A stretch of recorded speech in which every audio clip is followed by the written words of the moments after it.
Well, hello there. I'm Chief Meteorologist Matt Lawpon. Thank you again so much for supporting us here on Mississippi Live Weather. We are testing our resilience, and we encourage you to do the same. Meteorologist Gabe Maynor and myself at two separate locations. And what I have done here in the last couple minutes is I have decided let's try broadcasting by taking the studio out of the mix. The reason for that then allows us to see if I can broadcast when I only have power and only have internet from my house, and if you can still go ahead and receive that. It does look like the channel's up and working correctly. It does look like the social media's up and working correctly. And so I'm going to wait till those chat comments kind of come in on Facebook and everything just to make sure we're good. But we're testing our resiliency with the potential for active and severe weather, and ultimately severe icing is the story. And so we're encourage you to hopefully do the same. I'm Melissa behind the scenes. Yep, I hear myself. And so if you're hearing what we're saying, give us a little thumbs up. Good evening, everyone. So what we are doing is with power outages, I've isolated myself to now, if there's power outages at the station, I've kind of proven behind the scenes here that we can, in fact, broadcast just from my house. And we're going to work on prepping this to check and see on Maggie's feed, as well as Gabe's feed, so we can independently all broadcast, if necessary, from remote locations. Because we expect, with winter weather, including an ice storm that is in the process of moving toward the area, that we are going to have pretty significant disruptions here. So glad to hear that you're getting us loud and clear. This is the less pretty version of what we're doing, but as you can see, nonetheless, we're able to make it work. So give me a second here. Is it going okay back there?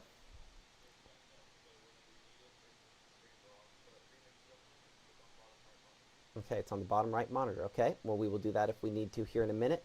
Go ahead and get it set up where it's ready to go to the first commercial break after this. That work? Okay. Yeah, go ahead and get it up, get in the right spot there. Don't click stream. Don't, actually you can click stream and external, okay? And then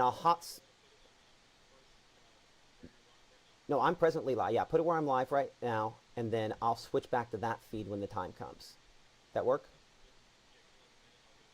Sounds good. Bye. Ice storms can be tricky, they can be messy, and so, you know, we are kind of testing our resilience. So I know it might seem like an odd time to do that here during our typical 5 o'clock broadcast, but I thought there was no better time than when you know, we're in the heat of the moment to make sure that we could make something like that work. So your whole story, I think, revolves around this potential for ice, and that really is our big headline this evening, but it is not an issue as far as tonight is concerned. We are in good shape. As you can see here, over the course of the next few hours, we expect that we'll be in the 30s and then dropping into the 20s and then eventually dropping down into the teens.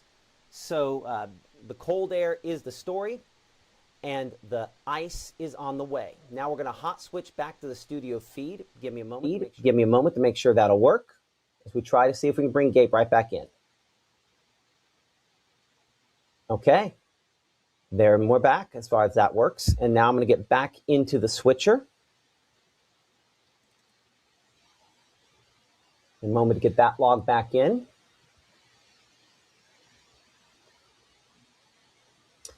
And we'll continue on while that is kind of moving back in. That looks good. Well, shockingly, it all kind of worked. Okay, so let's bring it back in here to our normal 3D version of that to make sure that's in the right one there. And now we're back in control of the system. Okay, so we can take it offline and bring it back. Let's get your forecast on. Sorry for holding you all hostage while we did that. We wanted to make sure that with live ammunition, there's nothing like live ammunition training, and certainly in this case, it looks like that worked. Okay, so let's not take you through any more of that. Big story again, revolving around what's going on back there into Texas and Oklahoma. That is obviously our storm system moving toward us. Already an icing situation back there. Let's see if we have some storm reports coming in. I don't really see many of those yet. I'm going to double check to see if ice storm of that. A little bit of icing, not meaningful amounts, and all those from earlier today down around the Lubbock, Texas area. So storm system producing ice, and unfortunately, it's heading this way. Wide shot here, again, continues to show how this is going to progress. Lots of ice for the plains, but also quite a bit of snowfall back into Oklahoma. So it's the warm air coming from the Gulf of Mexico that's going to be our factor. And as this moves in, again, continuing to bring us, everything that's moving toward us here. Gabe's doing our push alert. We're a little late on that there, so we're trying to work through everything else. But as you can see, again, ice and snow, kind of a big mix. Mainly snow to the north, and we will look at the snowfall accumulations. I think this is highly optimistic as far as snowfall that direction. Here's hoping that's the case, because snow would be a lot better than everything else, but I don't think most of our projections are going to be quite so optimistic little this event. But we'll look at those snowfall accumulations in a minute. So moisture increasing, temperatures near the freezing point. It is going to be a rough 24 hours with an ice storm and significant ice accumulations likely. Come up here in 60 seconds in the room. When you've been injured, don't settle for a lawyer who doesn't even know where you live. Call Langston and Lott. Local lawyers, personal service, real results. Out with the old and in with the new. It's time to save big at Room to Room's New Year's sale. Store-wide markdowns 50 to 70% off. No tax. 48-month special financing. It's a new year at Room to Room Furniture in Tupelo. There's no place like home. Look at Wanda, ready to rock her big presentation. But first, lunch. Sweet Pepper's Deli. Delicious, celebratory, but is it quick? The Cobb salad. Tender oven roasted chicken, topped with cheese. Prepared, plated, and served in 6 minutes? Is this for real? Well, of course. Well done, Wanda. Sweet Pepper's Deli. Life is sweet.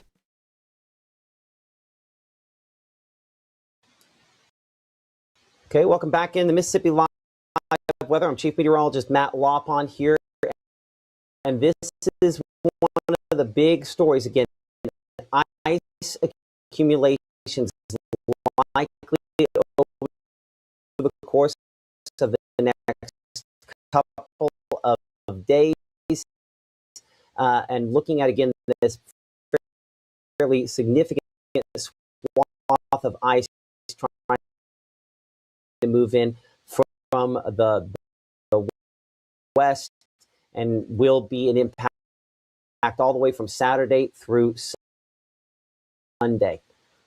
So that's the reason why ice storm warnings are in place. That's the reason why winter storm warnings are in place. And mostly it is going to be for that ice accumulation. If you're in one of the purple counties, we expect that to be significant out of this storm system. And so this graphic here, like we've talked about, the one coming up as it loads here in a second, this one is the story again with, again, peak impacts in this orange zone here, where we expect power outages to be the most likely, where we expect road disruptions to be the most likely. And that's why, again, travel impacts, power outages, those impacts to you are biggest concerns over top of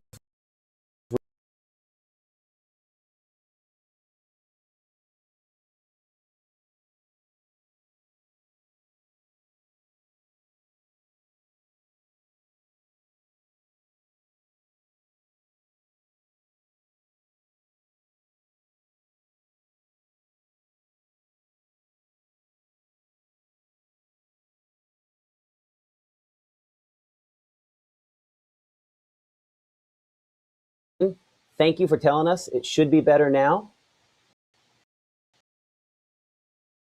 Are we any better?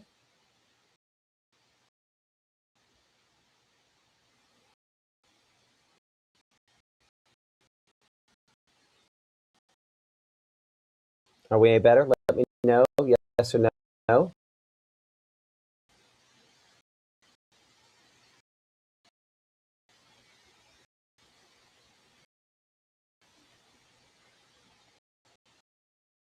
Is it still glitching, Gabe?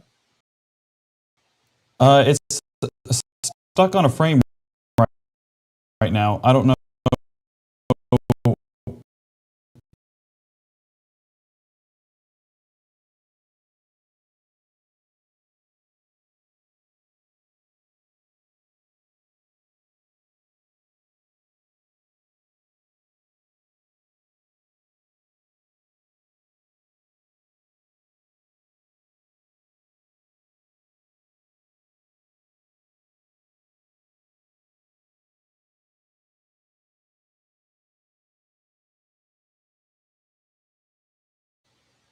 Better now? Check, check. Are we better now? Check, check.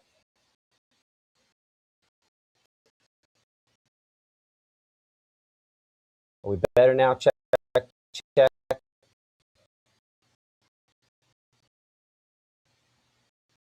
Okay. There, we're back as far as that works. And now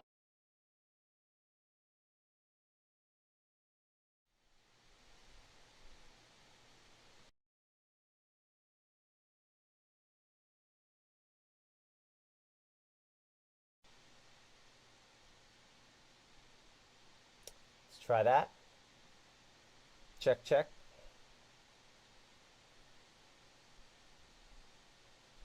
Are we good now? Check, check. We're good now? I might not be able to hear you, Gabe, behind the scenes now at this point here. Say something, Gabe. Test 1 2. Hello, hello. Okay, I can still hear you. Okay, is that smoother? Looks smoother behind the scenes here. So I need you to reset vMix again. Yeah, shut it all down, reset it. My laptop is good in this experiment. vMix. You look good. You look good on Facebook. Okay, we're just going to run it off my laptop then. So restart vMix? Yeah, restart vMix. And everyone's going to be able to hear your voice, unlike the Mix Minus stuff from before. So when you speak, they'll hear you speak. Okay. Gotcha. So yeah, we'll restart that there. So apparently it doesn't like it when I start streaming from home here, and we do that as well back there. So we'll restart it, and we'll see. And I would discard changes and not save changes. And hopefully it did that last. Did you you loaded the last good? Yeah, that's fine. Won't worry about that. Okay. Now that we're good, it's using your laptop audio mic. Well, that's not good. No, we're good on that. Okay.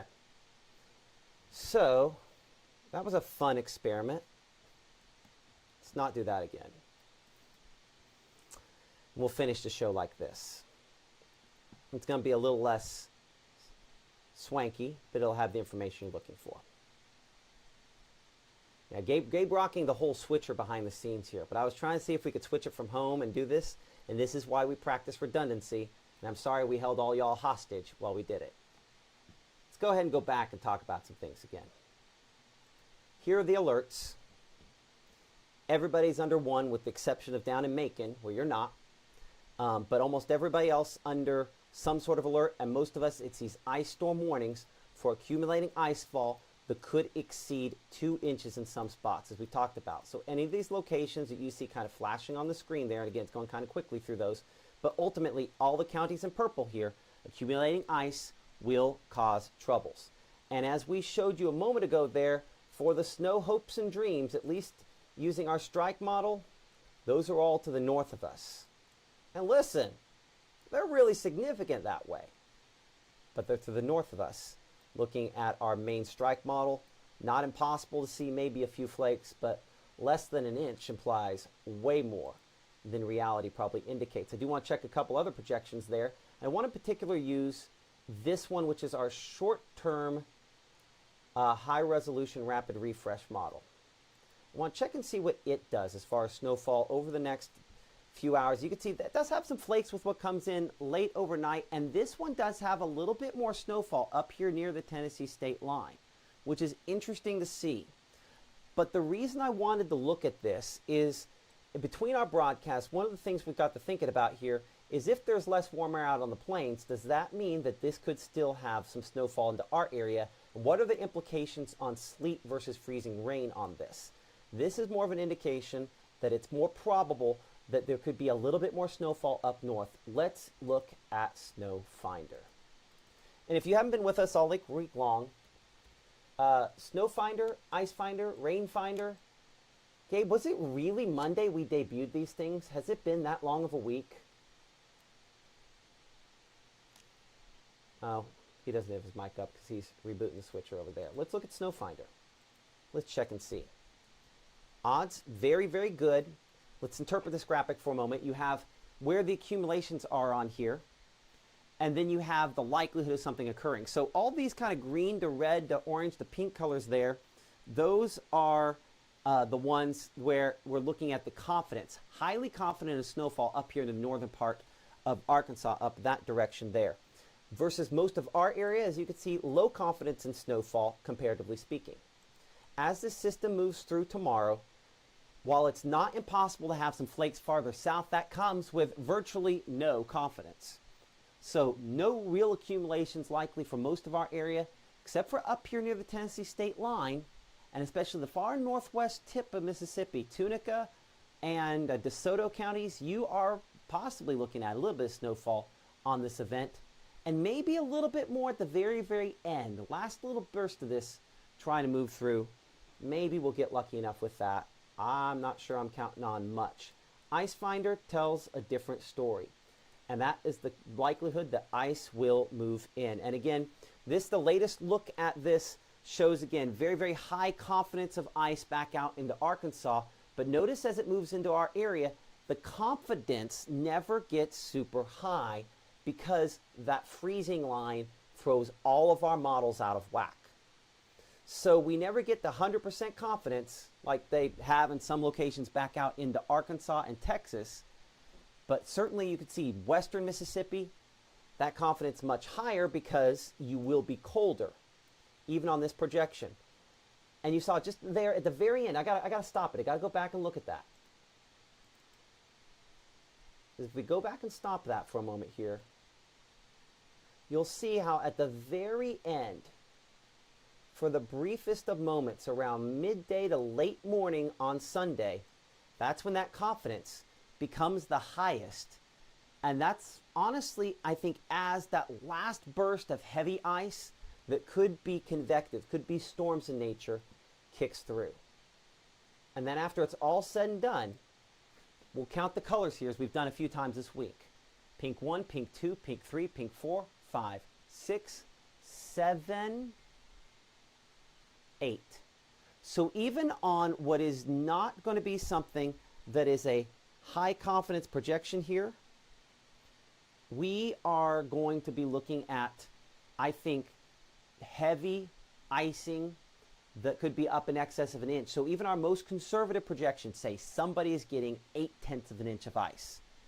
And unfortunately, most of our projections are not that conservative. Let's look at some of those. And I think before we jump to that, I want to hit CAPE. Cape. Yes, Gabe.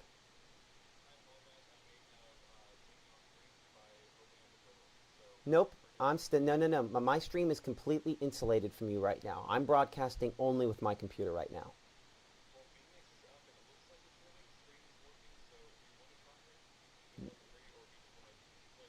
Nah. We're just going to play it safe and do it this way. We'll finish up the broadcast. At the end of the broadcast, that's when we'll hijack it for folks. But we're going to wait till then. Sounds good. Hey, and the way we conceivably will do this is if you have something a little bit, give me a call. I'll put you on my speakerphone. We'll do it old-fashioned. Sound good? Awesome. Talk to you in a bit. Bye. Okay. So, where are we going to pull? We're going to pull a Cape. We're going to look at this on our NAM, the North American Mesoscale. And the reason we're looking at this is one of the projections that has the most intense ice accumulations generally around. On that particular one, I'm not sure that Cape getting very far in. Let's see here. NAM high res, latest, let's go 18Z. Let's see if that one, there it is, that's all south. Okay, and this one keeps all that Cape. way to the south. So that one has moved a little farther south. Fingers crossed we have that in other projections, right? That would be a situation where we would kind of hope. Let's see what the HRRR. This has been one of the most aggressive models on ice accumulations. And again, I'm going to force this. Oh, this one here, we got to take it out a little farther. We're going to go out 48 hours. And we're going to look at the one from midday run on this. There it is. This also fairly far south on that instability. Interesting. Okay. I'll take that. Well, now let's look at the updated version of our strike model. Can we go 3 for 3? Survey says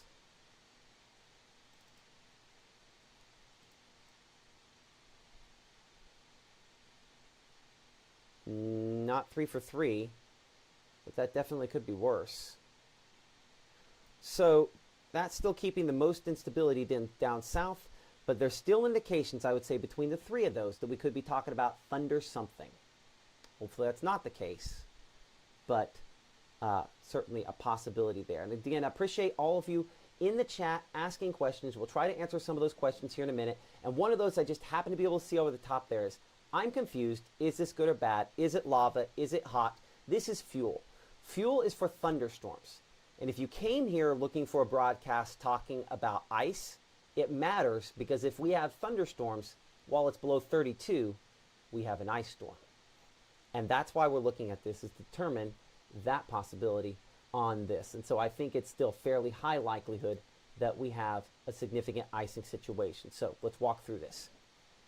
As you can see here, icing mainly west of us as far as this evening is concerned, but then by 10, 11 o'clock starting to spread in, a mix that will include freezing rain, sleet, rainfall, and yes, some snowfall up near the Tennessee state line.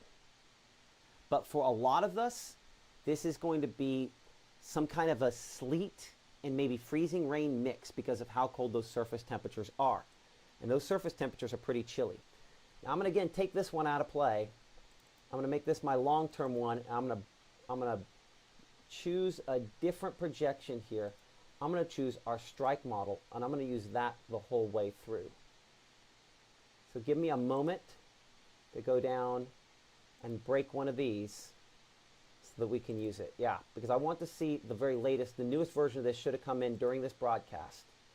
So let's start it right now and walk through on the strike model and get a comparison on this.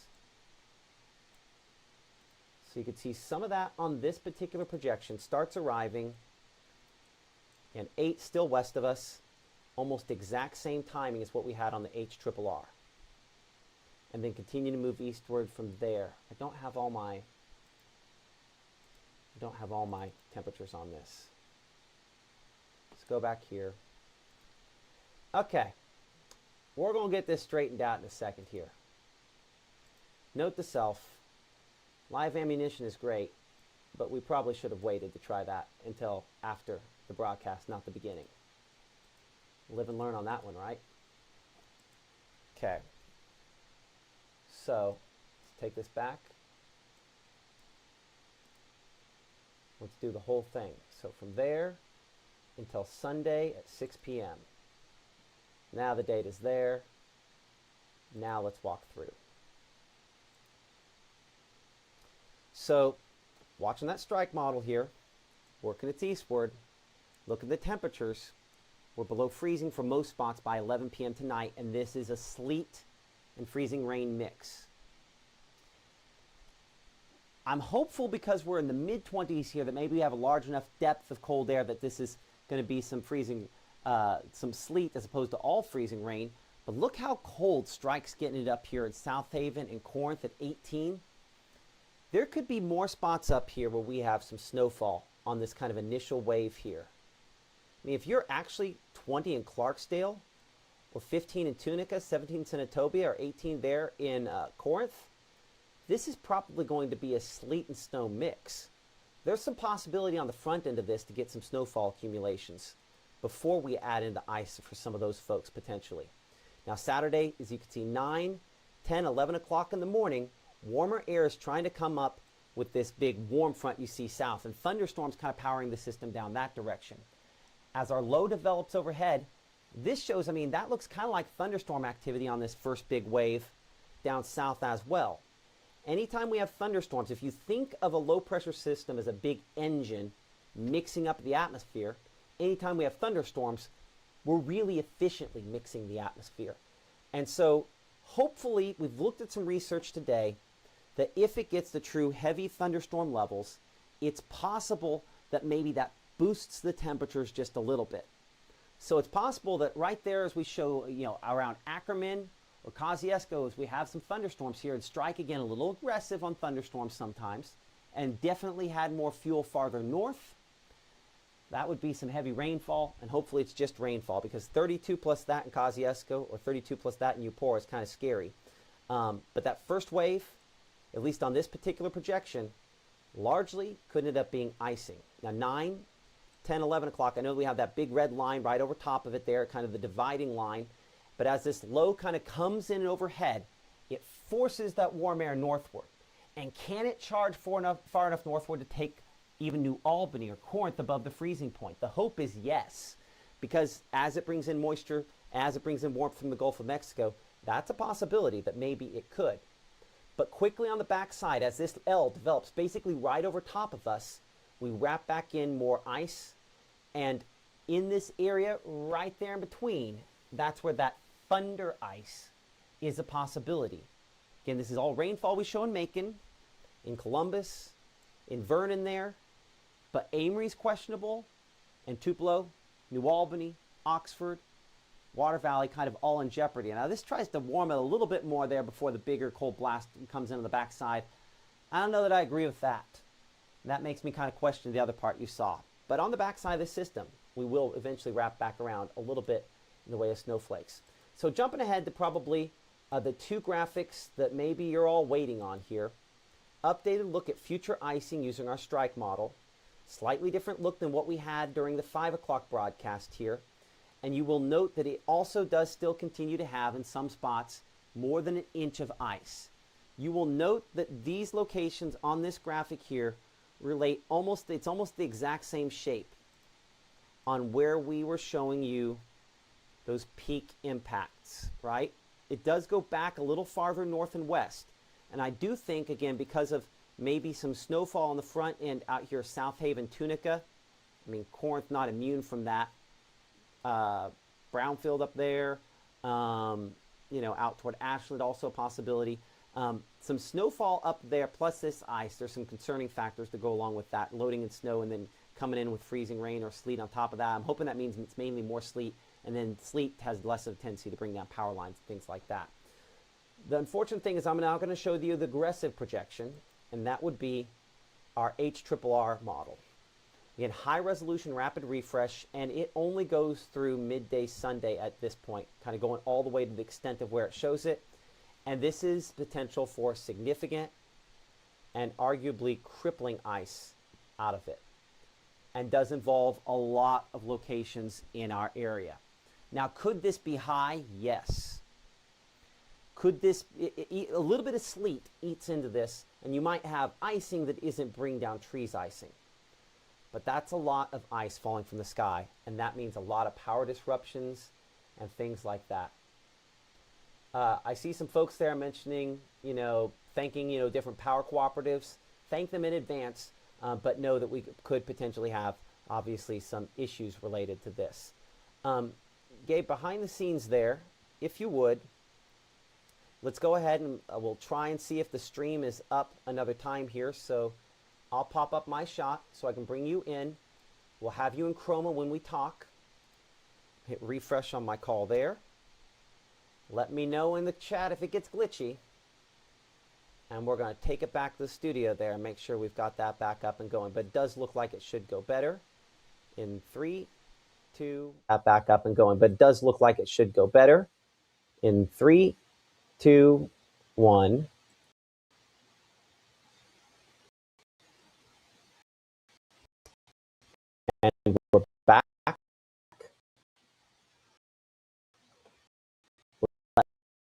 me know if we've got issues. But I think we're good. At least I hope we're good at this point here. That worked fine. And so now we'll come back here and it'll change the background behind me. And that worked fine as well. We'll be able to hear you again. So if you'll pop your microphone up here behind, we can talk. But I'm not going to show you much.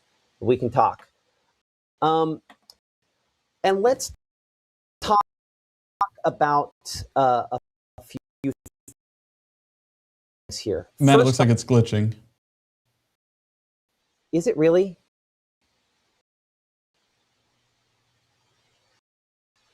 No, it doesn't look like it's on mine. Are you sure? That's what folks are saying in the comments. Facebook real quick. No, if it's glitchy, it's glitchy. Yep, it is. It's glitchy. We'll fix it. And we're back. Let me know if we've got issues. But I think we're good.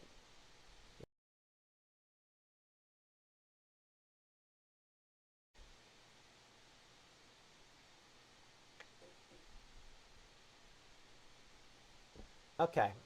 Now we're back again on this feed. So that we'll fix that one after the broadcast. So you're not going to see Gabe. You're not going to see all the pretty stuff. You're just going to see me. But I can see your chats. So not going to do that one again. Again, thank your local power cooperatives. Let's answer some questions here, if we would. I hear a ghost that sounds like Gabe. It's kind of like it. It is. Gabe was good. Matt's glitchy. Okay. Audio on YouTube problem. Is it still the stream button? The stream button is glitching. I'm not. I just want to know if it's better now.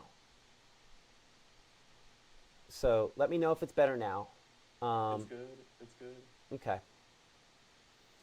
Oh, dropping frames. It's going back and forth. So hold on. What's good? Is the stream good on Facebook? I'm looking at chat and what people are saying. Okay. I need you to pull up Facebook directly on your phone with your microphone off and listen and tell directly what it is, because you know what I'm looking for. Okay, let me try this off. Okay. Let's answer questions. Everyone says it's good. Tell us about Thunder Ice. Let me tell you a little story about something I don't want, something I've never seen, something that only people that were here in '94 have seen. I did it. I said it. Listen, the number one question I've gotten all week long is this '94? I wasn't here in '94, but I've talked to a lot of people about '94, and that was a scary time for a lot of people for a lot of reasons. How is this different than '94? In talking to the people that I've talked to about '94, the thing that they say over and over again is that we weren't as prepared as we are today. You know, people didn't realize that you could be out of power for more than a couple of days, into weeks. Now we understand that that's a possibility, and we prepare accordingly. Now power cooperatives do a better job of trimming trees. I mean, they did a good job before, but now they know when we first moved here and you saw a power line, you're like, that's half a tree. Why is there only half a tree there? Well, there's half a tree there because '94. So the likelihood of having people out of power 3 weeks or a month hopefully is not particularly as high as it was, simply because there's been more preventative maintenance done. Now listen, if you have trees over top of your power lines running on your property that you haven't taken care of there, yeah, the odds of you being out of power and losing power is great, because there are so many independent lines. It's when the smaller lines, when it's just you and your neighbor, they're going to hit a line that has 100 people before they hit a line that has 10, right? The people going to fix it most of the time. So it will take time, it will take patience, and folks that are working their hardest. So when you see those folks come around trying to put the power back on, be patient, be kind, be nice, offer them I was going to say offer them a beverage, but just be kind to them. And they'll do the best they can to get it back on as fast as they can. Safety-wise, this is going to knock out power in a way that, we're going to have cold on the back side of this. Let's look at temperatures and what that does, and then I'm going to actually pay attention and answer some questions. So let's look at those temperatures.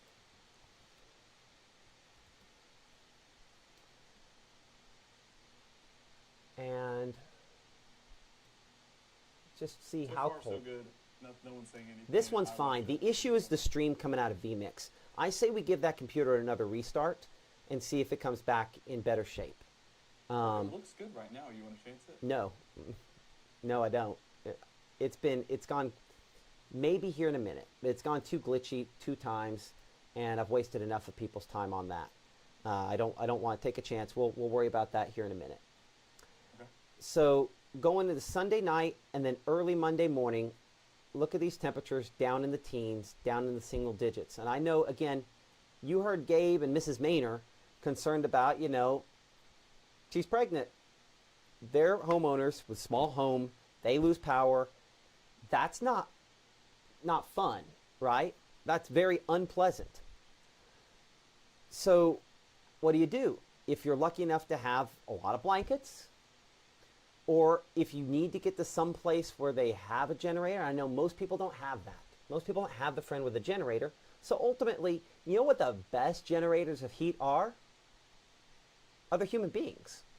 So this isn't a bad thing to ride out with friends or family, but wherever you're going to be tonight, expect to be stuck there for a couple of days. Unfortunately, that's probably the way this is going, because everything that's frozen, or at least that's wet, becomes frozen early Monday morning. And then notice Monday, it's a struggle, but perhaps we get temperatures back to freezing for locations around Macon and Aliceville, where we expect less icing. But then it's only teens and 20s for the Northwest, where the icing is more significant. And then we're once again, by early morning on your Tuesday, down into the single digits to begin the day. So some folks, especially Senatobia, where Maggie is, back toward Tunica, back to Clarksdale and South Haven there, we're going to be down into the single digits there. Low single digits. May have some temperatures. We get some snowfall to go below 0 there. But hopefully up to the freezing point for some spots, many spots by Tuesday. And believe it or not, there's another system behind this one as we look toward next weekend. Let's look at that 7-day forecast here for a moment. As we look at that 7-day forecast, again, cold. You've probably seen a cold weather warning, other alerts like that come across the Mississippi Live Weather app there. We're going to be very, very chilly behind this, and obviously dangerously cold. But it probably takes into next week before we warm up a little bit, but it never really warms up a lot. Look, we're 38. Warmest high next week, 38. We're hopeful maybe there could be slightly warmer temperatures in some spots, but as we've been talking about all week long here in the Room to Room Weather Center, it is going to be a very cold week next week, and that ice is going to be, probably lasting Monday, maybe Tuesday for some spots. The good news about ice, when you talk about freezing rain, is it typically doesn't last quite as long. But the fact that we still have temperatures below freezing through Tuesday, there will probably still be some trouble spots. We will probably still have closings and other issues there. Okay, I'm looking at the chat here behind the scenes. We're going to answer some questions now, so put them in there. Where I'm at, someone says it's 40 degree below 0 wind chill tonight. That does make me feel better. Maybe I'm not alone on that one. So some other things to consider, by the way. If you have a chainsaw, make sure it's gassed up. I put something out on social media about that myself, talking to a friend. I will be shocked if I don't have trees come down on my driveway. If I need to get out of here, I'm probably going to have to cut my way out. So if you got a chainsaw, make sure it's got the fuel. And you've got a little extra to go along with it.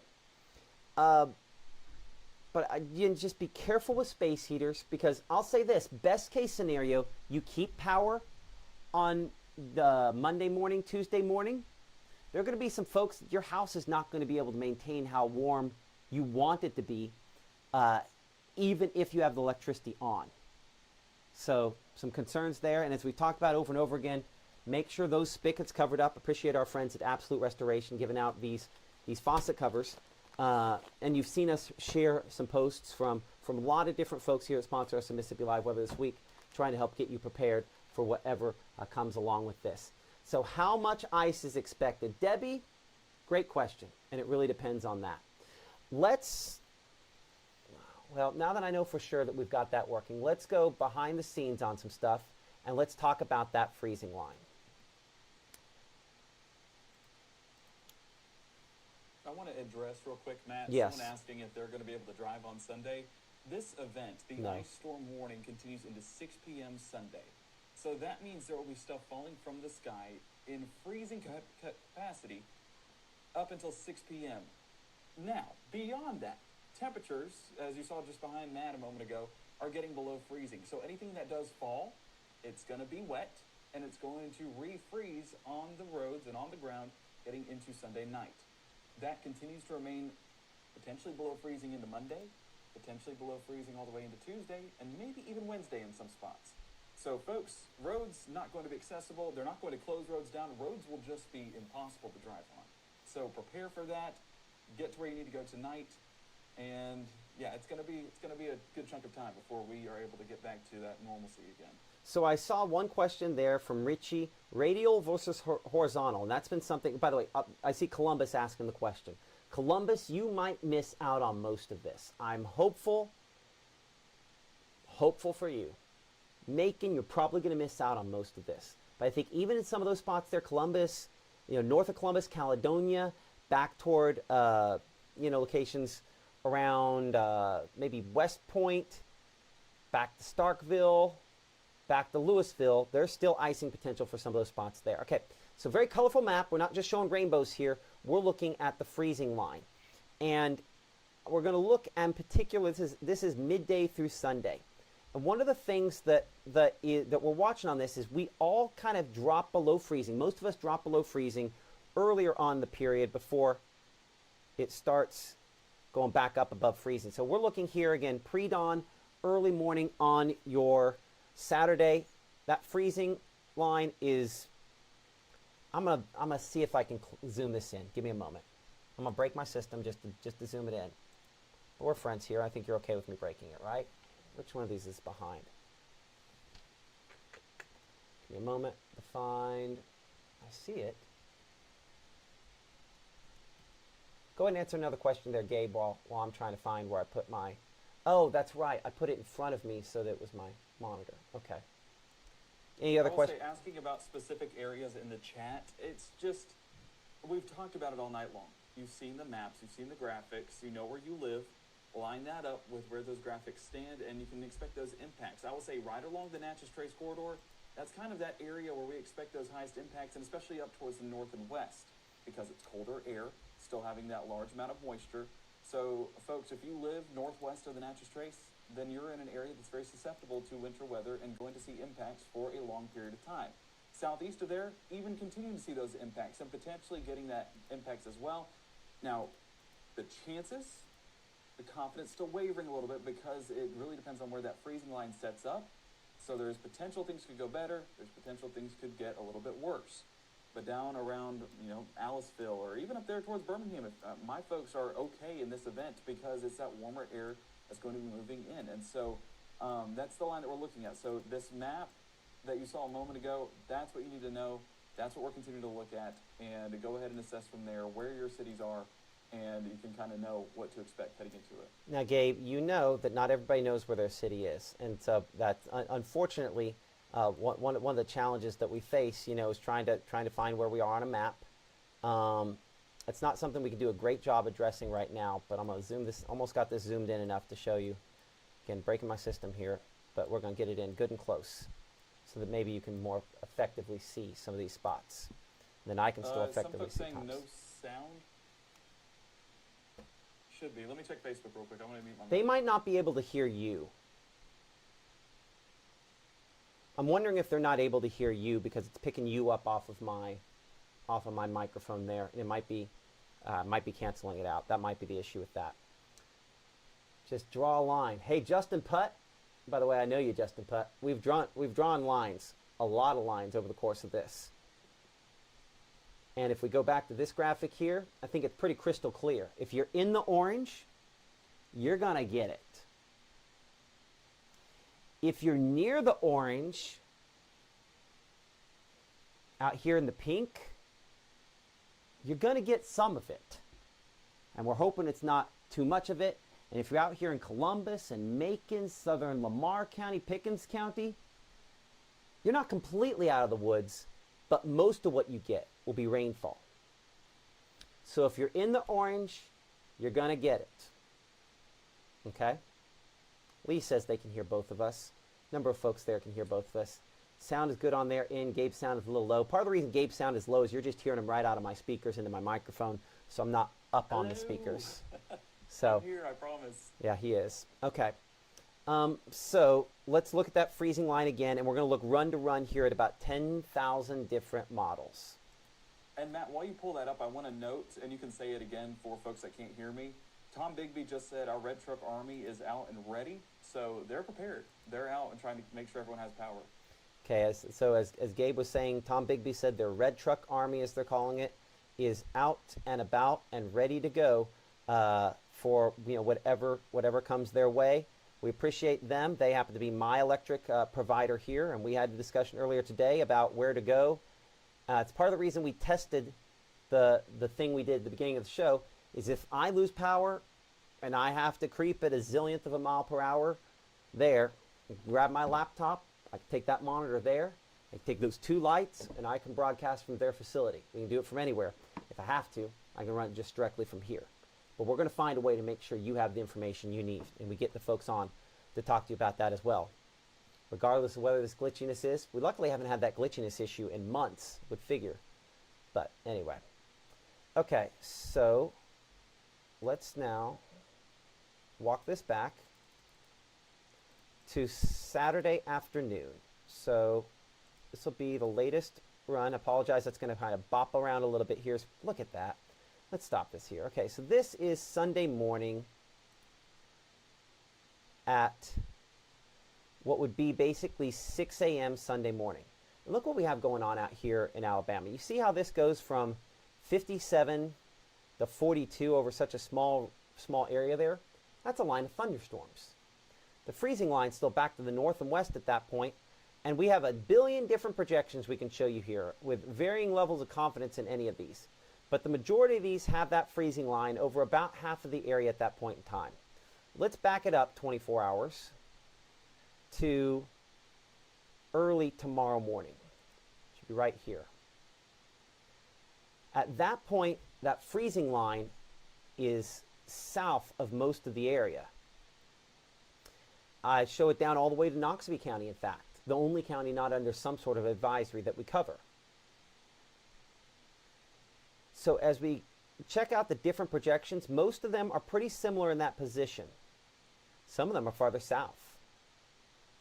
But they all pretty much agree we're all cold enough to support some wintry stuff overnight tonight. So it then comes back to how much moisture and what type. A mix of snow north, mixed with sleet, mixed with freezing rain. It's a mix because depending on how thick that cold layer is, depends on just exactly how much you will end up seeing and what type. So everything pretty much agreeing. As we hop forward to noontime, things have changed a little bit. This is the projection we've been looking at a lot lately, our HRRR. We'll see if I can zoom in a little more. I like this site, and it's not pretty, but it allows me to go back and look at the different projections. And again, this is that freezing line. And as we play the where is the freezing line game on this, that shows it halfway through Monroe County. In this particular projection, Lowndes County is in decent shape. But we don't expect that necessarily all of them are going to agree. Some are similar. In fact, a lot of them are pretty similar there. Somewhere from Monroe back to southern Montgomery County is kind of the general consensus. A few farther north, a couple farther south. Those are some older ones that are farther north there. But most are recent models. I mean, there's more than a couple of those that are still at the freezing point there in Caledonia, northern Lowndes County. So going back to this graphic again, that's the reason why this is unchanged from yesterday. Exact same graphic, except I changed the time. It said at the top. It said Friday through Sunday. We just put through Sunday now that we're to Friday. And so I still agree with the positioning on that. So if you're watching this going, what about like places like Greenwood, right?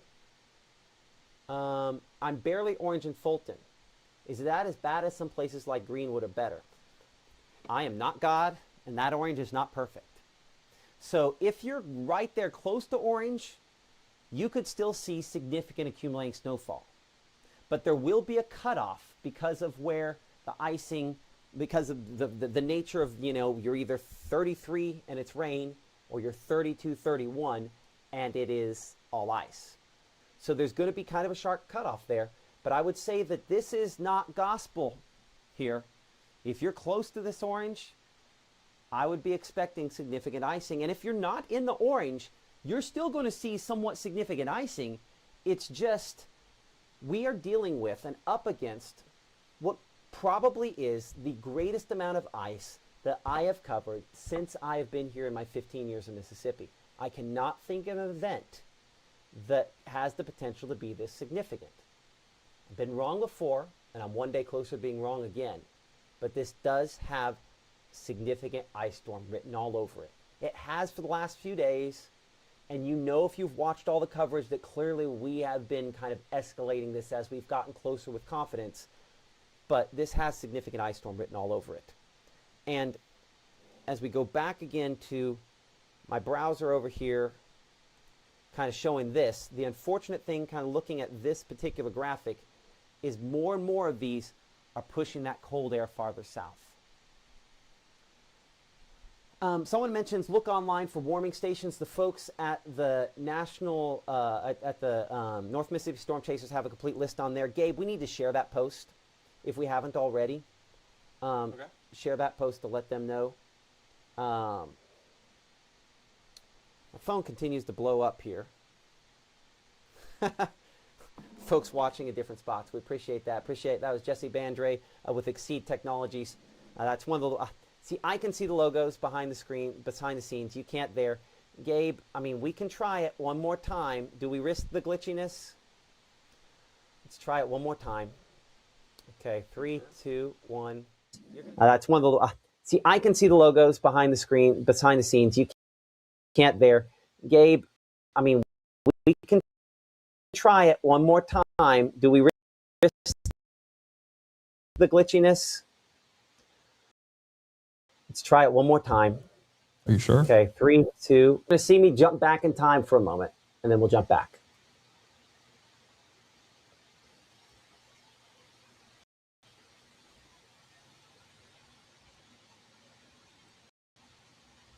Looks okay. Are you watching the stream?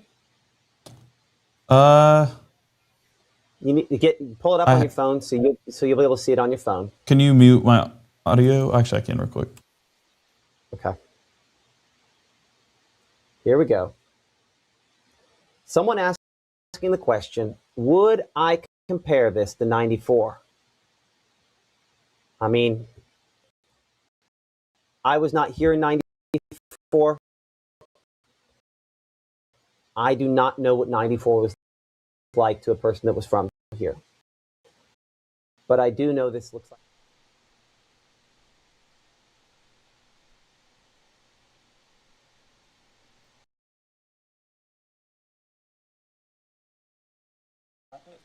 Okay. That's our meteorologist Gabe Maynor restarting the computer. And we're back again. Someone said it's not glitchy now. It's intermittent. It's not, no. That's fine. We swap back. It'll catch up on the stream. Okay. There's a little bit of delay there, so we're back. Technology. Gotta love it. At least we got one of these working right.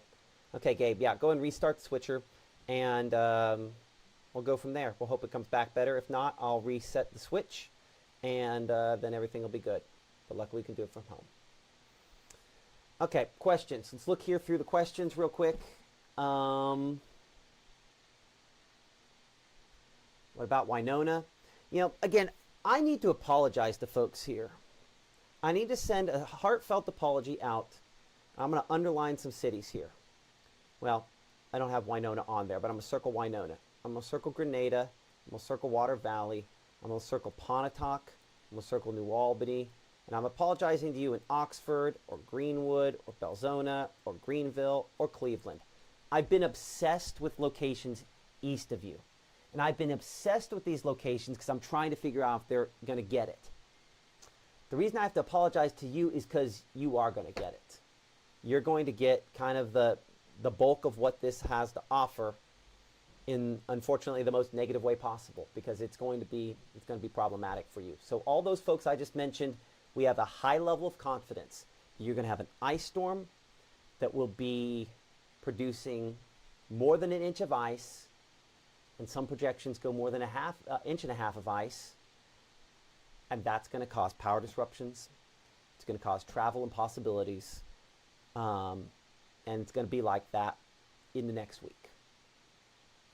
So one of the things that we have talked about related to that is the fact that we do have school closings information. I say school closings. The reality is just closings information there on msliveweather.com. We also have it in the Mississippi Live Weather app. So you can check out the closings there. We show ICC, the folks at North Mississippi Health System, Sanders Clinic, all that advertising, letting us know there's some closings on the way for next week. You can submit your closings. You just take that closings link and type in the word SUBMISSIONS, submissions, and pop that up. You can submit school closings. Now, I'm just waiting for some of those folks to try submitting them. But here's the thing. There's some two-factor authentication. There's a little bit of AI. And then at the very end, a little human interacting with that there that will make sure that only the right ones get on. And it logs your IP numbers. And we'll send those to the superintendent as well. So that's where school closings are. Administrators, business owners, I would recommend using your business email. So we're probably going to reject all closings that come from at iCloud.com, or if it comes from at yahoo.com or at gmail.com. We're not going to put those on. It's going to need to come from, at icc.ms or, whatever your business organization email is from. So if it comes from that business, from that business organization email sender, and we're able to verify it, we'll put that on our closings list. I know that will eliminate some small businesses. I apologize for that, but that makes sure that we don't have any false closings that make it on. And we've had plenty of people try. But that's one way in which we're going to sort it. So it needs to come from your businessdomain.com, .biz, whatever it is. So in my case, it'd have to come from not my Gmail. I have a Gmail because I'm a normal person. Everyone's got a Gmail. But it would have to come from my at msliveweather.com email for it to make it on that school closings. And I say school closings. There will be some business closings that we're able to put on there as well. So Maya J says, as a student at Ole Miss, is it safer to go home now, Monroe County, or stay in Oxford? I'd go to Monroe County if I were you. I mean, because if I go back to this graphic here, Oxford's in the heart of this. I'll clear this off. Oxford is in the heart of this frozen everything. And you go that 60 miles back to Monroe County there, and you're in massively better shape. So yeah, I would go stay with family there in Amory. I don't think it's a bad idea if you live in Grenada, if you stay with family that's down in Ackerman or Starkville. That's actually probably a smart decision. One of the things our meteorologist Gabe Maynor's been working out behind the scenes here, part of the reason you haven't seen him on the air, other than the glitchiness, is the fact that he's trying to figure out his plans and make sure that, they thought, okay, we're going to hunker down, we've got a generator, we're going to do this. And then as all the models today have kind of come in, he's been like, I don't know that we feel comfortable with this even. And he's the one he's known the inches of ice have been possible all week long. And models have been kicking that out. And even he is trying to rethink things as we get closer. So I understand that if that is the case there. I saw somebody saying, hold on. There was a comment a minute ago that I wanted to answer. I want to hear Matt's percent prediction on power outages. 100% there will be some. The amount comes down to infrastructure, right? You could have a very high percentage of power outages if you got a large amount of ice over the big transmission lines, which are designed to take a bunch of that, but then you put wind on behind it there, and now you're stressing it, and if you lose a big transmission line, you lose a large percentage of the area. So that everything is weighted because of that. But 100%, there will be power outages, and they will be in the thousands, and hopefully not another zero behind that, or another zero behind that. But that is a possibility. Significant power outages will happen from this, probably. Hopefully not, probably. So Ayuka, hold on, let's see here. No. So someone was asking, so Ayuka on the line between a lot and a minimal ice. Again, not God, not perfect, but I would say absolutely not. I think Iuka could still see very significant ice. In fact, I go back one graphic here and show you that ice fall accumulation on this with our HRRR model. To be crystal clear here, the 2.7 it shows in Water Valley is extreme. But if this number, these numbers I had, ignore Boonville and Corinth for a second. In Iuka, this already would be the largest ice total I've ever shown on air in a broadcast before. I'll be honest, I don't know if I've shown this ice total on air in a broadcast before.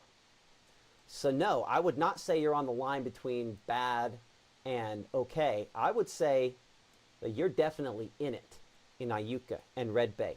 Let's be honest, 6,800 inch in ice, 2/3 of an inch of ice in Amory is still extremely significant as well. Could cause major trouble as well. That's the thing. It's easy for me to skip past, 3/4 of an inch in Starkville because Eupora is showing just absolutely getting hammered.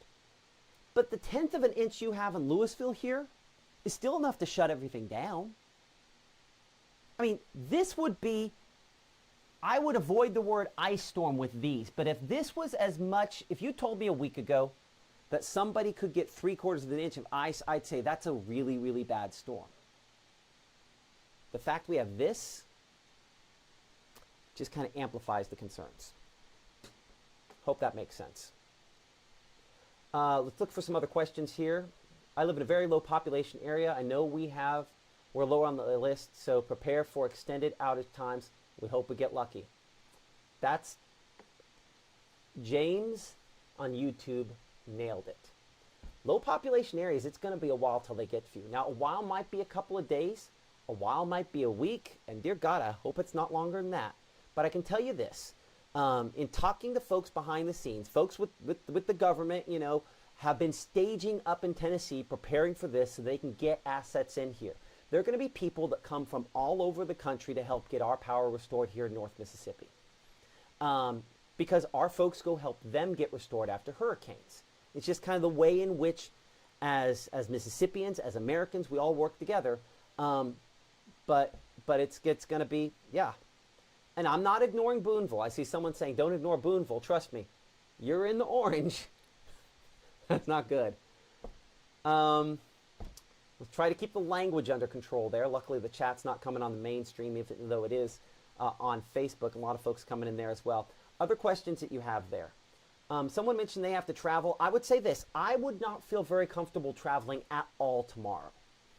Even if I'm down here in Starkville and Columbus and you go above freezing, I would not feel comfortable traveling because precipitation could force the temperature down from time to time. If there's any dry air at all, we get what's called evaporative cooling. And so as something melts, it removes the melting process, changing from a solid to a liquid, removes heat from the atmosphere, and that cools it. And so even if your car thermometer says you're above freezing, I would not trust it, and I would not risk it. We've talked about this all week long because I strongly believe that travel should be at all costs avoided tomorrow. And I'm going to have to consider rebuilding some of our graphics here because I have been standing over you in Greenville and Cleveland and Greenwood the entire day on all these graphics. I'm really sorry about that. But you are in a zone out here, Grenada as well. Significant icing in this causes significant power outages as well. Jim asking about his specific coordinates. Possibly. Down in Jackson, appreciate your insight, appreciate that as well. I live in Oxford, work in Marshall County, so no work tomorrow, you say? I'm telling you, Candace, work is between you and your employer, but I would not be going if I were there. I would not be driving between Oxford and Holly Springs. Someone asking, are tornadoes possible at this cold of temperature? Not impossible, but unlikely. And I would say even for us, even if we get thunderstorms, getting tornadoes this far north would be difficult. And you might say, wait, what? Let's talk about that. So, give me a moment. I'm behind the scenes on the wrong computer. Give me a moment here to look at a few things. And as we look at kind of our models over here again. See, there we go. I'm going to look at the convective potential, in particular, the significant tornado parameter for this impending storm system. Because, yeah, believe it or not, down in South Mississippi and South Alabama, it's not impossible that this storm system could produce tornadoes. It's one of the things I say all the time when I do school visits, is that every time we're looking at a winter storm system, the first thing I do, I look at it, I go, well, we're going to have something. And then the next question is what? Well, it could be either tornadoes or snow. But the same kind of system, farther north, brings us tornadoes this time of year. Just far enough south that instead it's ice and snow and all these other things. So, believe it or not, yeah, tornadoes can happen when it's cold. But down there, if I look at the exact same time, you'll see that the temperature at the coast is 71 degrees. So this cold up here, pretty rare. Typically, if we're going to see it, it's going to be a bit warmer. And so, listen, is it impossible that we could have 60-degree temperatures Tuscaloosa County? No, not impossible at all. So, again, tornadoes, not impossible. Thankfully, less possible than snow, and snow is not very possible for most locations, except near the Tennessee state line and at the very back end, maybe wrapping around a little bit there. Okay, let's see here. So will there be any black ice in the morning? I would not be concerned with black ice. I'd be concerned with ice. I think most of the ice we see should be somewhat visible, and you would be able to tell not just looking at surface roads and stuff where things it won't instantly ice on the roads, because we've been 40s today. It'll take a little bit. But you'll be able to look at the trees and already see a little bit of a glaze on those. And if you're like, that tree looks a little different. And you get up close, like, it looks kind of white sort of colored. That's probably that glaze that you're looking at there. And then in that case, your roads could have some issues. If they don't at that point, probably soon. Let's see here. Someone mentions there will be a Mexican restaurant open. Probably. Mention the issue with backfeeding electrical lines. Thank you so much, Melanie. So, generators. We got a whole bunch of different things that come into effect with generators. I'm going to refresh my thing back and forth where I should be able to hear Gabe. Again, I'm going to ask him. I should be able to hear him. Looks like that system is up and going. Mr. Maynor, are you there? Can you hear me?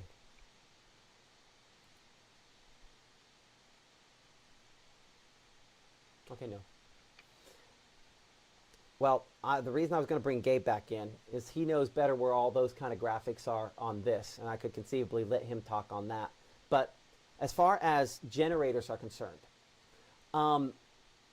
if you don't have your generator hooked up correctly, and listen, the last thing you want to do is go to ChatGPT and ask it what to do on this, because ChatGPT can and does make mistakes. I use it every single day for something.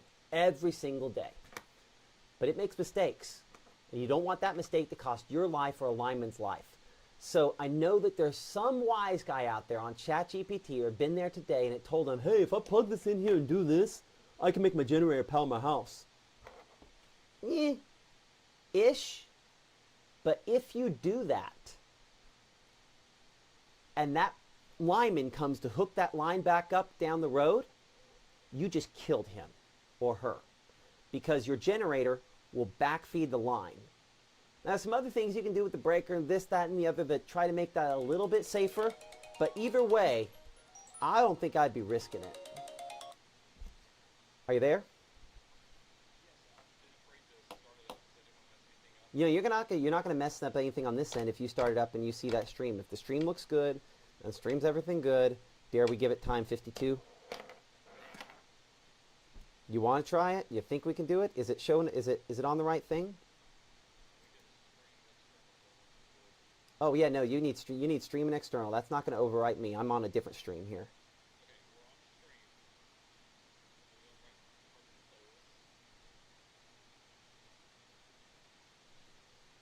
There we go. Somebody's going to meme me on the phone doing this. I already know it's going to happen. It is what it is. Okay. Try number 65. Or is this is... Somebody's going to meme me on the phone doing this. I already know it's going to happen. It is what it is. Try number 65. Or is this is try 67, isn't it? Hold on. I'll do it. I'm going to do the hands. Try number 67. What are we doing? Gonna make it work? Glitching.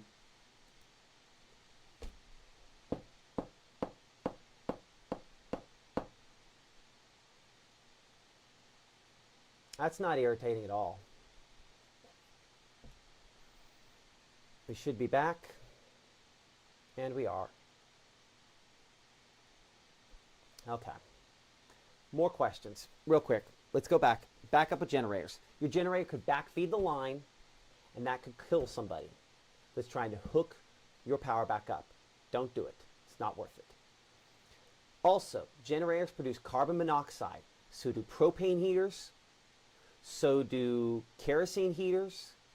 Anytime you're burning something, natural gas does as well. But your natural gas on your actual house heater is ventilated to the outside. So anytime you're burning something, you're consuming oxygen, and you're also at the same time producing carbon monoxide. And that carbon monoxide can potentially be a killer. Let's see here. Okay. So we don't want that. So we got to make sure when we're doing the generators that they're far enough away from the house. And if they're far enough away from the house, that then the carbon monoxide it produces is out there someplace. Unfortunately, that means running it into the house and probably keeping something cracked open a little bit, and so you're losing some heat there anyway. It's better than nothing, but space heaters, dear God, just be careful. Keep everything away from them, because I'll be honest with you, every single time we had a cold snap, I'd look at Emily. When I was at the TV station, I'd say, someone's going to die this weekend from a space heater starting a fire. And unfortunately, about 50% of the time, I was right. And with the extended duration of power outages that we're going to have, there's real legitimate concerns that if you use space heaters to try to heat your location, that number one, you could overheat the line, the extension cord that's trying to bring you that electricity and cause a fire there, or something just gets nudged up against it, a pet knocks it over, something happens, and it starts a fire. And I just want every single one of you that's tuning in now to at least have the opportunity to tune in to us next week. So be ultra careful of space heaters of any type so that we don't have fires, because here's the deal. Do you really think those fire trucks are going to get to your location anytime soon if there's trees down because of the ice that goes with it? I'm not saying you're on your own. First responders are amazing and ingenious and will find a way to get there, but it's going to take time. And at the exact same time you're having problems, it's possible a lot of other people could as well. So we have to make smart choices.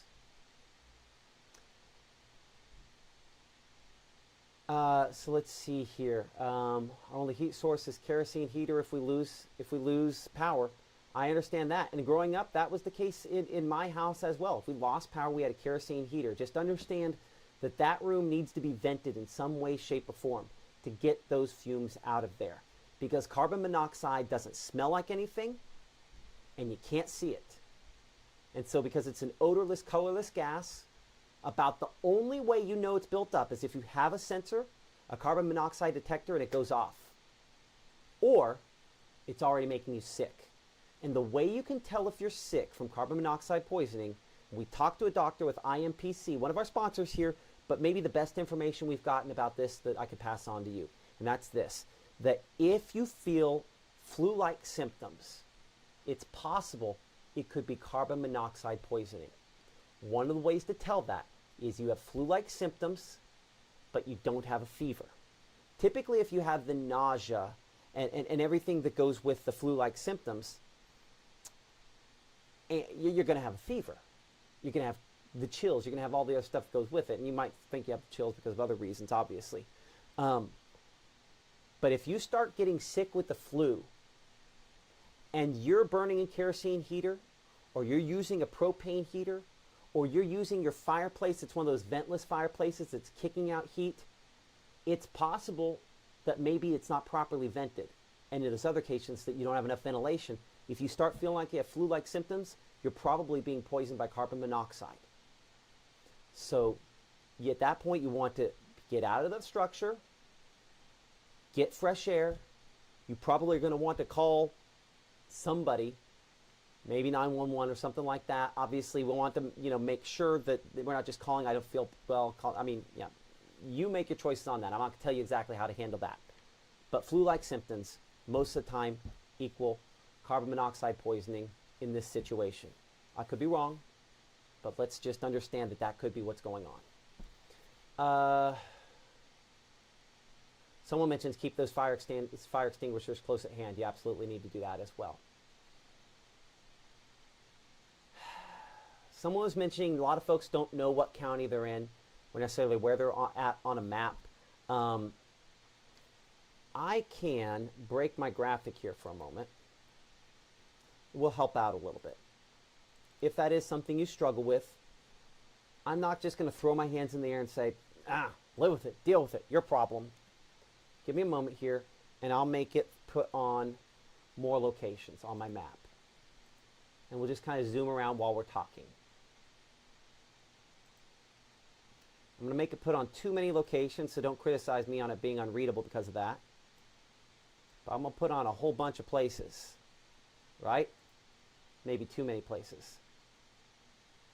But this will make sure that some folks can see where their city is at on here. So again, in this kind of orange area here where we have our peak concerns, I don't want to, I was breaking something. There we go. Nope. It is editing all that. Stop that. Come up here. There we go. Okay. So you can see Greenwood, Sunflower, Cleveland. I'm just going to kind of move this around here a minute while we're talking about this.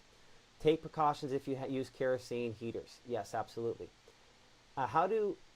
Listen, I'm never going to guess how people or why people. I understand people spend their time doing different things than me, and I'm going to try not to judge them for that. Hey, Matt? Yeah. Can you hear me? Yeah. Things might be ahead of schedule if you go look on radar. No, we talked. Okay, so we talked about this, right? We talked about. Turned off probably. No. We haven't talked about this tonight. We talked about this last night.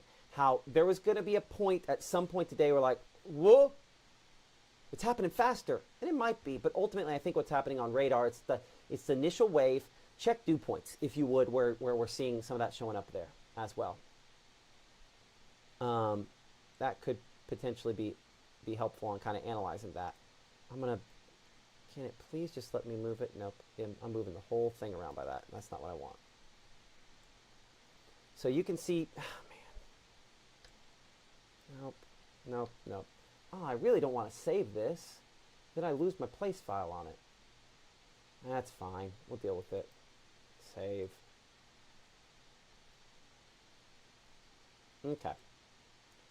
So now I can't break it. We can show. So again, if you're one of the locations here in orange, significant power disruptions, significant travel disruptions, all something you should expect. Yes, this is, for someone asking, it's the worst. Yeah, that's our peak impacts. And you'll notice it's a pretty large area. And if you happen to be coming in this kind of late, that's because of this. The icing potential out of this storm system is extremely significant. And this is one model at one time that has come in with a really hefty amount. Honestly, we're at 724.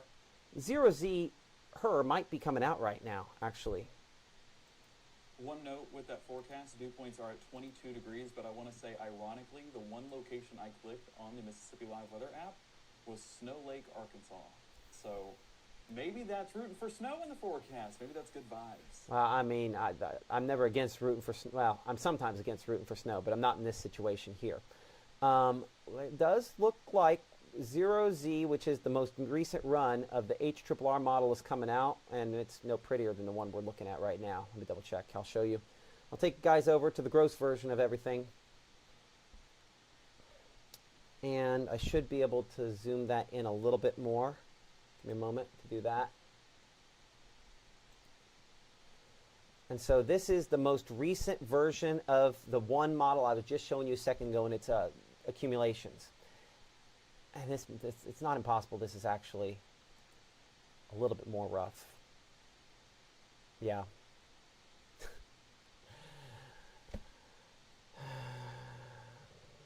It's fine. Okay, so so what are we looking at here? Oh, yeah, dew points are absurd. I just looked at all through Arkansas on that moisture that's there, and the other ones are at 13. So yeah, so it's really dry air. Now that's going to make sure that what ends up falling is frozen. Look at anything you have in the delta. Any dew points you have in the delta in our area. Check the dew points there. That'll give us an idea as it comes in, and let me know when you find that. But this is the most recent run on the same projection we were looking at a second ago.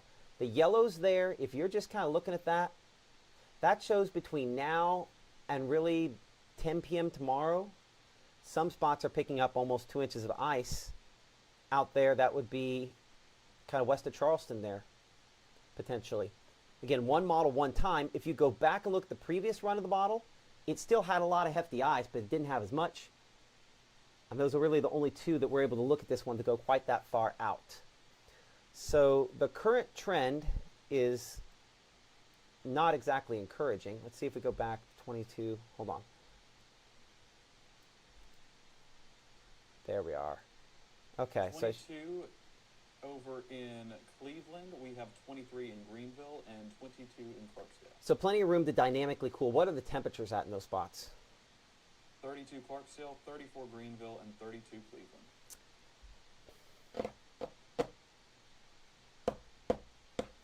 Pull up a sounding from over there. Let's see if we get some snow on the front of this, or if it's just sleet. Well, that'll have to be off a model run. Are you okay with that? Yeah, I'll deal with that. Do you want me to do that on the BAM computer? Do it with the wrap. Yeah. Okay. On the BAM computer. computer? Yeah. Okay. So, looking at this here, this is older data, newer data, newest data. Unfortunately, that is a higher ice amount. What does that mean? So you see these numbers? It's highly likely that the newest version of this projection is going to come in even higher than this. There's a couple reasons that's important. One of which is, well, I mean, it's the newest data, you know, and it's ingesting more of what the storm system is doing back to the west of us. And to a certain extent, the data coming in is using some of the upper level data to try to kind of augment it as well. But that's not a good sign. Yeah. Is this related to global warming? That is more obvious after the fact. We can go back and look at certain signals. I would say that I'm not going to draw a direct correlation between this. Climate change, number one, is real and it's happening and it's our fault. That is all true. But individual events and how it works out, I could tell you how it feeds into tornado events and other things. I haven't spent a lot of time looking how it feeds into ice storms, basically because we don't have them very often. I'll have to get back to you on that one. Close to Cleveland is on the BAM right now. Okay. And that's the most recent hour of the wrap. So Give me just a moment to pull that up. And I'm going to have to...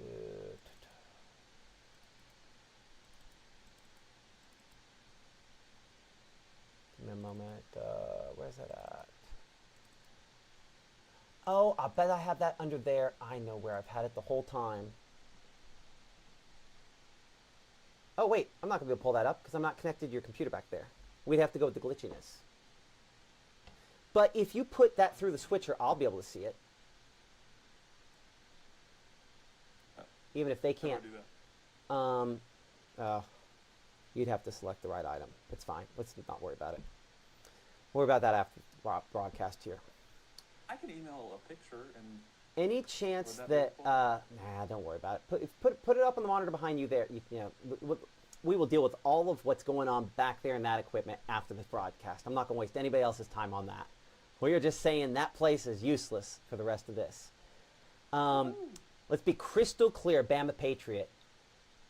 Climate change is absolutely real, and it's happening to you and everybody else. I'm not going to get into it with anybody on this, but 99.9% of scientists agree for a reason. Okay, radial versus horizontal icing numbers. Let's look at those. HORIZ.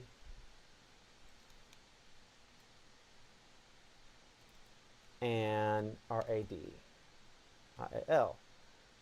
And again, one of the things that we've tried to figure out from the beginning on this is brand new data that's available to us. And so trying to understand how accurate it is or isn't, like, because this shows the radial icing to be rather insignificant, and I couldn't disagree a whole lot more. So I don't know exactly what this is seeing and how this is working and whether or not it's valid. But Gabe, that's another phone call we need to make to ask them. So we can get a little more info on that. Now the horizontal icing here, again, looks at, flat surfaces. And obviously that's pretty significant there as well. It's less impressive. I'm not at a point that I agree with this model anymore. I thought this model did a much better job on this 24 hours ago than it's doing now. So I'm throwing in the towel on the strike model. Saw someone ask, am I concerned? I'm always concerned when there's active weather. We'll come back over here to this one again. Too many cities, I understand, but this way you can find your city. I am always concerned when there's active weather. But when there's something that I haven't seen recently, or at least while I've been forecasting in here in Mississippi at all, I'm concerned on a number of different levels. I'm concerned that people don't make wise choices sometimes. I'm concerned that it's possible that we're still underdoing the quantity of ice. I'm concerned that there could be thunder ice. I'm concerned that I'll lose power here at the house. Luckily, we have backup power for a little while. I've got an electric truck out there that I can use to power all this if I need to. So am I concerned? Yeah. But I know that preparation helps, and being around the right people helps. So what I would say is, if you have not selected your people for this event, you still have a little bit more time to do that, but we need to be doing it pretty soon. But find your people, have some games. We're going to do coverage on this. We're going to be talking about this all weekend long. My folks are going to be talking about this all weekend long. Our team will. Do you want to watch us? Great. If you don't, that's fine. Get some games. Hang out. The cool thing is that you'll probably remember this weekend next year and the year after that and the year after that. So let's make some positive memories. Because the worst thing in the world isn't the power going out. The worst thing in the world is the power going out and being with people you don't want to be around. Then again, maybe God has us there for a reason. So find your people.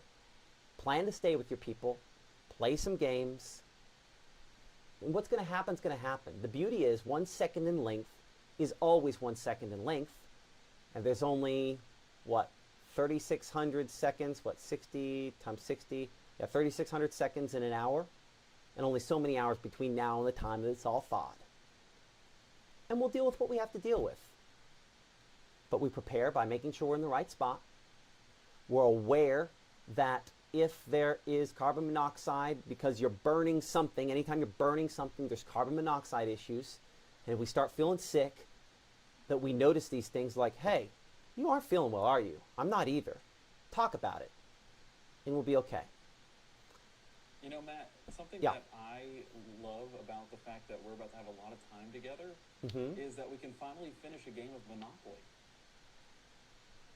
So I have finished one game of Monopoly of my life. It was with my kids a few years back, and it took multiple days to do. And yes, we did the mortgaging of everything to the last penny, and yes, I won. But Monopoly is miserable after the second person starts mortgaging. It just is. It's like, okay, we get it, you win, moving on.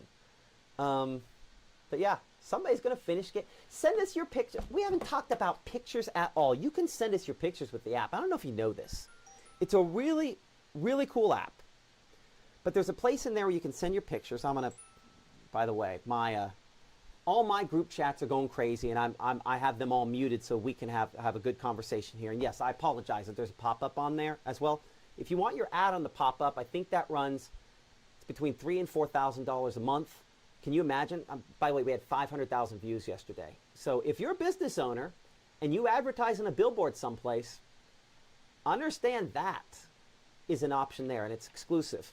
A lot of other things out there. Again, I can't pop up room to room on the screen right now because we're having that glitchy issue. We'll get that fixed by 10 o'clock. We'll have that all fixed for the event. Don't intentionally break things between the 5 and 6 o'clock show. We've learned that lesson. But I appreciate room to room and every one of those sponsors. I'm going to pull up our sponsor page here. I'm going to answer a few more questions, and I think it's time to shut it down. I know that people will stay on with us until I'm quiet. We've learned that in severe weather coverage before. So wait, Matt, before you go, on our Weather Watcher pictures, some of our weather watchers out there in the field submitted a picture of a barometer, and ironically enough, it's where that low is going to be forming heading into the weekend. And they have a reading of it, and it is insanely high. If you want to go take a look at that at some point. Okay. Oops. Nope. That's my background. How did I mute everything? Or minimize everything? Come on. We're back. It's not quite the cow situation we had, but that's something. Okay. Here's what I'm going to do. While I'm on this computer over here, Gabe, you go ahead and pull that up. If you'll pull up some of those Weather Watcher pictures over there. Do it on links and do it on the monitor that, just do it on the monitor over there, on the one that goes out. That work? Can you hear me? That works? Okay, good. Yes, sorry, my mic was muted. Okay, so on our website, why was I coming? Oh, sponsors. I need you to do me a favor, if you can. What's up? No, not you. People at home. Oh. You do me a favor every day, Gabe. And I appreciate you. The best. I'm used to getting those favors in, so. But those folks that sponsor us here on Mississippi Live Weather, you got to tell them that you appreciate what we do. It's and ultimately, spend your money if you have the opportunity to use a lawyer or eat someplace, or you need to have things fixed at your house, or you need clothing, you need home care, dentistry. I mean, you can see there's a lot of people that we have on this list, and we have more that I need to add that have just recently kind of come on with us in the last few days. I'm gonna have to get on here as well. But support the sponsors that you see here, and that is the way in which we can keep doing this. Because the reality is that those sponsors are going to put their money where it has the best return. And if you spend your money with them, they will continue to support us, and we can keep doing this. So let's look at that newest run now. This is the most recent run of the HRRR model, and its look at icing. Oh man, this got uglier. So event not done. Well, for some locations that's a little less ugly, and for other locations that is just brutal. So I'm going to bring this in closer. Let's change the view. Okay, there we go. So on this latest run there, I mean, this shows Oxford at 2.89 inches. I show some spots there where my mouse is able to come up with a 3. I mean, they're scaled.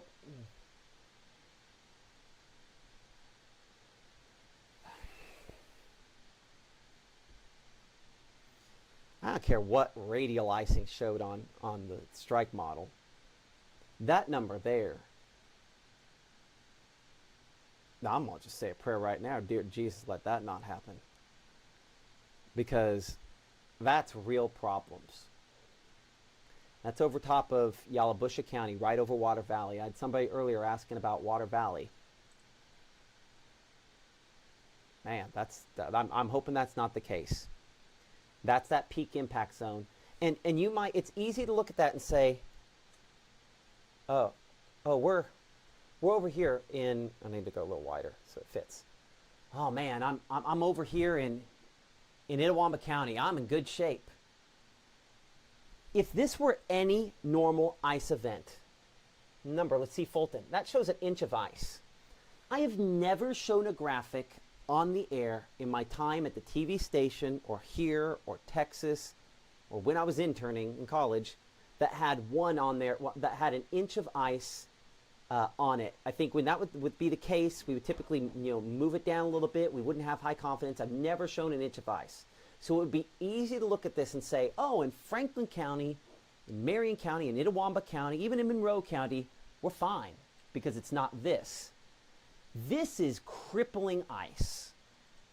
Out of power for, God, Gabe, why can't I say weeks? I just can't make the word come out. I just don't want to come across as hyping this. But the reality is this. There's a decent chance that I never show you a graphic that has more ice on it than the one I'm showing you right now.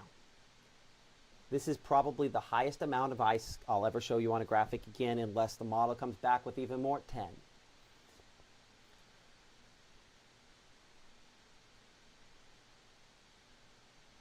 Yeah.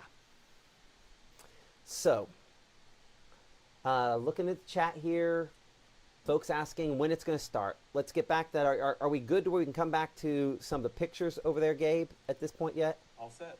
You're good to go. Okay. So I will bring that up, and I'll let you kind of talk about what we're seeing, and I'll get closer here so I'll pick you up on the mic. Okay, so this was a Weather Watcher picture submitted by Mary Catherine in Red Bay, and I have seen an absurd amount of people talking about migraines, and it's because of that pressure change. And here you're getting a visual. So this is, give me the right terminology on this, Matt. Is it just a barometer in this pic, or is it a certain type? Oh, it probably is a certain type. I couldn't tell you the name offhand. I'd have to look it up. But a barometer of some sort, and it shows. I gotta remember honestly because I looked at the whole distribution of this barometer because we have it at the house. And now this means a pressure drop, correct? Let me think. If there's a pressure drop, it pushes it up like that. High pressure would push it down in, so that'd be a pressure drop. Yeah, so that's a pressure drop right there. And if you remember, right around the area where we were expecting that low to form over the weekend, Red Bay was not far away from that. Now, I'm not saying it's happening right now, but that pressure's already low, and migraines have definitely been increased in a lot of viewers as they've been talking about it all week long. So that just might be stress headaches, Gabe. Might be stress headaches. I mean, that's what you and I have, right? I don't, luckily.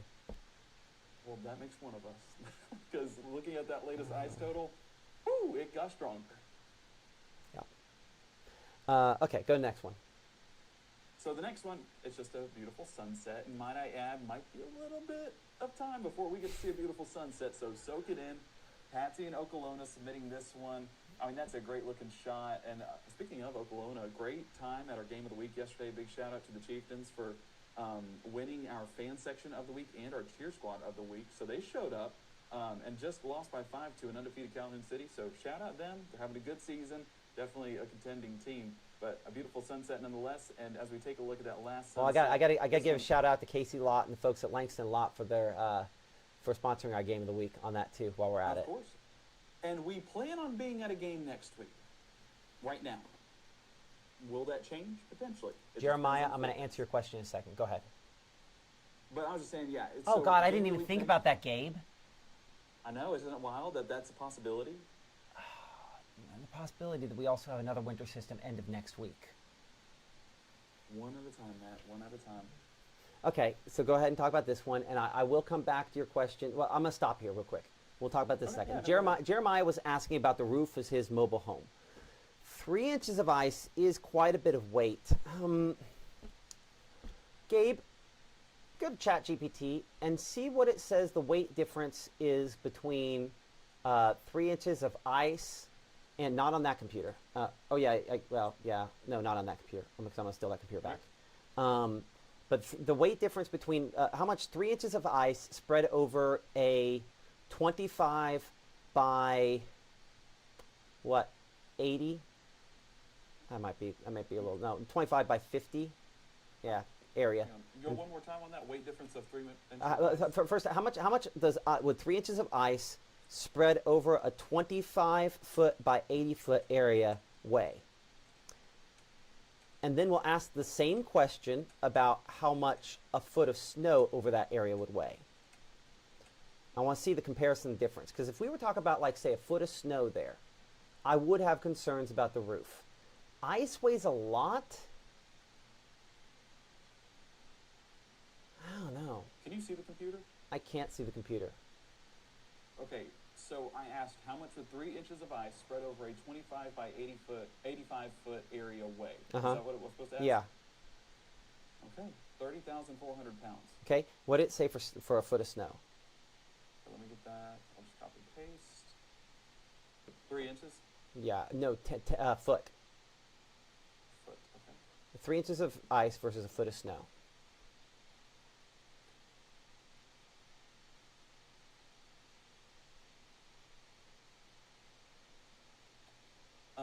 Average snow, 37,000 pounds. A light snow, 16,000 pounds. And a wet snow, 53,000 pounds. Okay. So what was the ice versus that? So ice is 30,400 pounds, and then the other one was a range from 16 to 53,000. Okay. So I anticipate that your mobile home could probably take, it's a fairly flat, not a large slope on there. I would say a foot of snow would start to wonder, and a heavy wet snow typically what we see here. So I would say 2 to 3 inches of ice. It is a little questionable on whether or not the roof would maintain. Go ahead and just straight ask it that question. You know the amounts I just said. What's the likelihood of a manufactured home roof? Just ask it what it said. But I'll say that based on those weights we said there, I'm hopeful that it would. I think honestly, the bigger concern then becomes the trees that are all surrounding it, if we're honest about that. This is something I talked about. I did a radio interview with a station out of Chicago yesterday, and I see someone on YouTube mentioning this. They're like, people just don't have money for extra stuff because they're barely surviving. And that is one of the heartbreaking things on this, because the people who are going to be impacted the most financially are those people that you can have gig workers that that can't go out and do Walmart delivery or Uber Eats, that kind of stuff. You're going to have people that work work in stores, work jobs that don't make quite as much money, that are hourly workers that have to be there, that physically might not be able to get there, and then they're not able to work for a few days. So I get it. My heart goes out to folks that fall in that situation there. My prayers are with you, and I wish I had better information. Matt, I have that result. Yeah. So typical manufactured home roofs can maintain up to where did it go? How many pounds? Well, I had it a second ago. Oh, so about 20 to 30 pounds per square foot, and some newer models up to 40 pounds per square foot, and 1 foot of snow. No, okay. So how many pounds? So 30 times. Well, so that'd be what's 30 times? Hey Siri, what's 30 times 25 times 50? 37,000 pounds. Well, and you did 80. 14 pounds per square foot. Okay, so it's a lesser on the pounds per square foot. Okay. Yes, that's reassuring. Okay, yeah, that is. Okay, so there's your answer on that. So hopefully we'll be okay as far as that is concerned. Interesting question, something I'd never thought about before. Question: how big should the ventilation area be?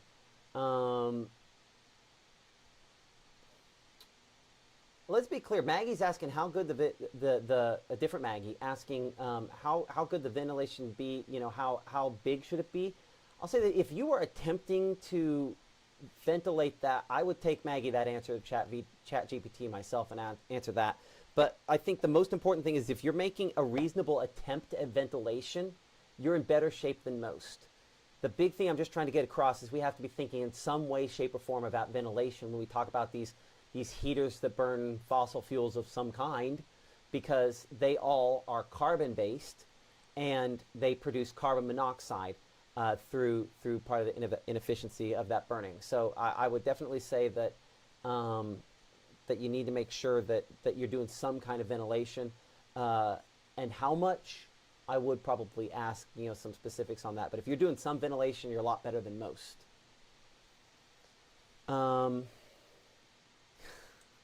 Kimberly says we're stressing her out with all that math. And Josh says make sure it's self-ventilated and read the manual. Caitlin asked the question, are we cooked? Do you know that lingo, Matt? I get that means are we done? Are we in for it? Is that a fair statement? Look at you staying hip and happening. Got children. You got to do the best you can. Even though my children go to kind of a homeschool school, they still come home with lingo from time to time. Usually they're messing it up though. I don't know. 6 out of 7 times they get it right. Oh, he did it. I'm just gonna keep doing it.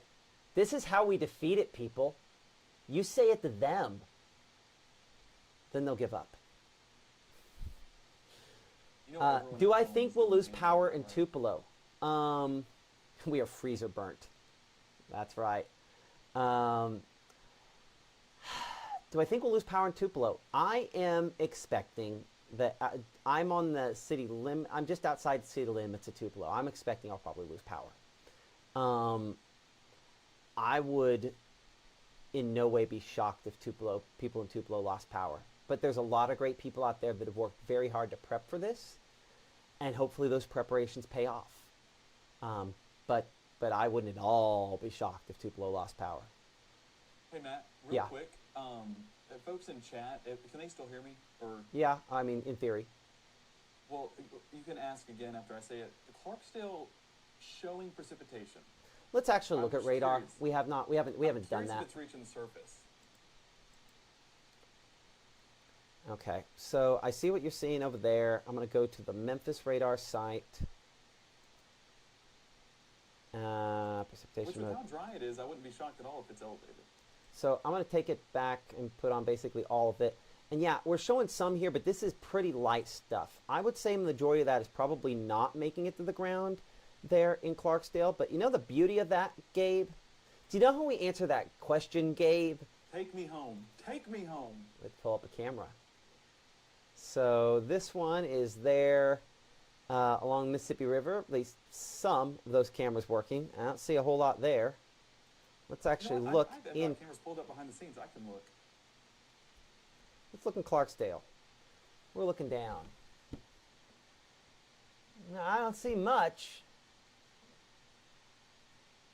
Yeah, I'm gonna go with no. It's pretty light. I don't think it's making it to the ground there yet. Again, this is the thing that we're facing with this in Clarksdale. See how that that dew point is 22? That's a 9-degree difference between the temperature and the dew point there. And when you have such a big difference between those two numbers, it's difficult to get that precipitation all the way down to the ground.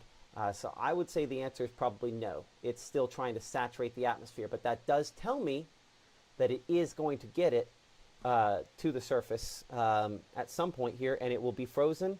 Probably snowfall, I would bet. Honestly, I think it might initially be snowfall in Clarksdale for you, and then probably changes over to something else. Let's Do you show. know if Memphis or Jackson are launching a sounding? I did not. When? I was asking if you knew if they were. Oh no, I'll have to check chat. Check it behind the scenes. I can look real quick here while we're at it. What time are we at? We're at 7:54. Y'all, we probably need to shut this down at some point here. I'll let you look. I'll keep doing questions. Jackson does a sounding every day, so Jackson will do a sounding for sure. In fact, that sounding's probably out by now. When would they have launched it this evening? Yeah, they 0Z 6 o'clock. It should be out. Do you know the website? Andy Riley giving a shout out to our first responders out there. Thank you so much for the people that don't get to play games with their kids and instead have to go out and try to rescue the morons that think they can travel in their jacked up pickup truck just because it's got 4-wheel drive. 4-wheel drive does not mean 4-wheel stop. So keep that in mind. Even big old, I was talking to a friend who owns a tow truck company, and he would, talk about somebody that has chains and other things to make sure that their trucks can get to and from their location. He was talking about having just one set of chains on one set of the tires and on a little bit of hill that they had an icing situation up in the Nashville area, and how they had to put their thing trying to get it down through the ice. And he said they were swinging back and forth like a pendulum. And that is the kind of truck that should be able to get from point A to point B and can't. In ice, I'm not saying you're on your own, but I'm saying you should prepare like you're on your own, because there's no guarantees first responders are going to be able to get to you, not just because the roads are icy, but also because as tree limbs come down and trees come down and other issues happen, it's hard for them to get through. So if you have a fire, I'm not saying you're on your own, but I'm saying there's a good chance it's going to be a while. That's why we want to prevent fires before they happen. 371 in the pink or orange, doesn't matter. 371, you're getting enough ice that any other time I would have talked about it at the TV station or now, it would have been the most ice I've ever forecast for you. So yeah, 371, you're in it. Real quick, I have the sounding from Jackson. Yeah. 0 run, so it was at 6 p.m. It is warmer down in Jackson, so some of that moisture, or some of the colder air that we're getting up here, not exactly being felt down there. They have 52 degrees at the surface, 46 degrees dew points. The one note with this that I want to note, there's a warm nose. Of course there is. Well, it's pretty evident. And, of course, temperature's warmer at the surface than freezing, so it's not a concern right now. But you do see that snow eater, that potentially if that carries over a little bit more north, then it is in place to at least result in that sleet and freezing rain potential. So that's why, again, icing is more of what we expect. But you can see that nose a little bit showing up right there. So that is there. And so this is all, we talked about this a little bit earlier today. Might as well see if I can come in a little closer. Ooh, I broke it by doing that. Don't do that, Gabe. You made it mad. I made it really mad. Okay. Apologize. We're not going to do that. We're going to look at it like this. I'm going to try it again. It didn't work. And I pick on Penny for not learning things. I wonder where she gets it. Okay. So this line right there, that's what we would call the 0 degree isotherm. And so all the temperature, the red line here is the temperature on the weather balloon as it goes up. And it is above freezing for a large portion of that there. And this is kind of that warm nose that we were talking about, aloft in the atmosphere there. That's what's going to be working northward.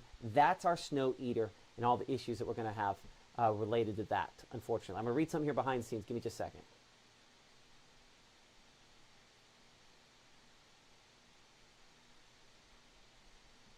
Okay.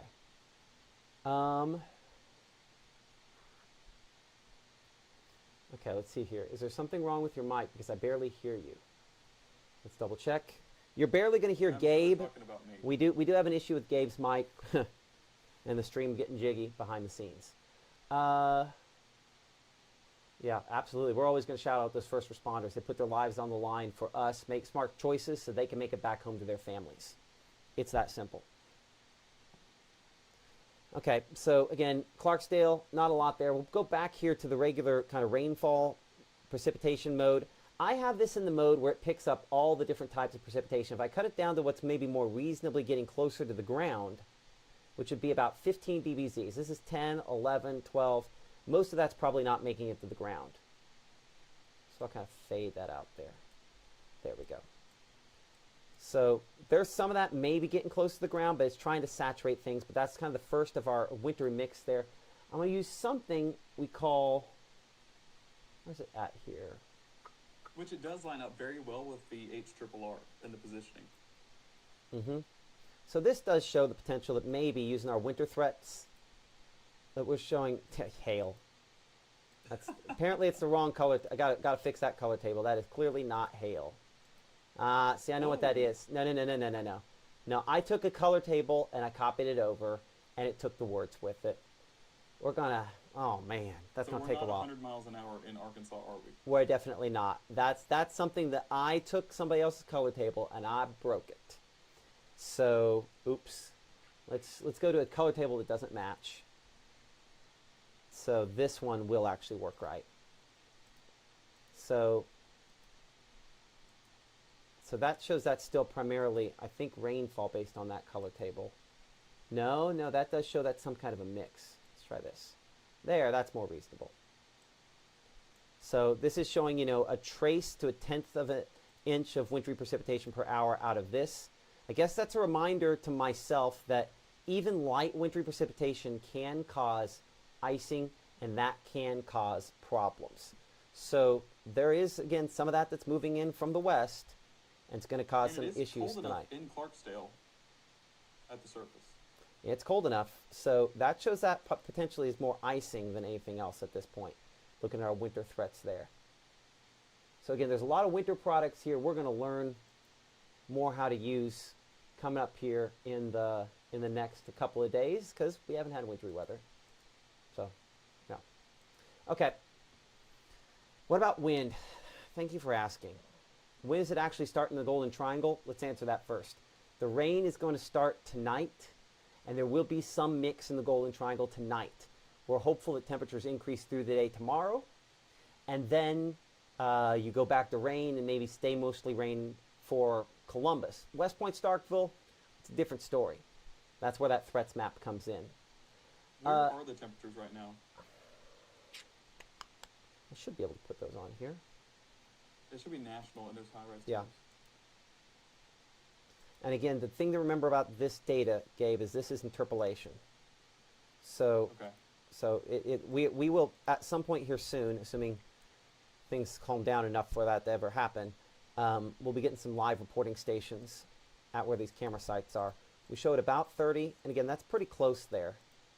You can see how temperatures are warmer to the east, but I'm actually going to clear those off for a second, because one of the things that's important while looking at this, I kind of put some more back on there, close to Cleveland and Greenville and Clarksdale, we were looking a second ago, and some of those temperatures. Watch how over the last hour or so, how those have dropped pretty dramatically, right? Well, 5 to 6 degrees. Maybe dramatically is overstating it. Let's make it a 3-hour loop here.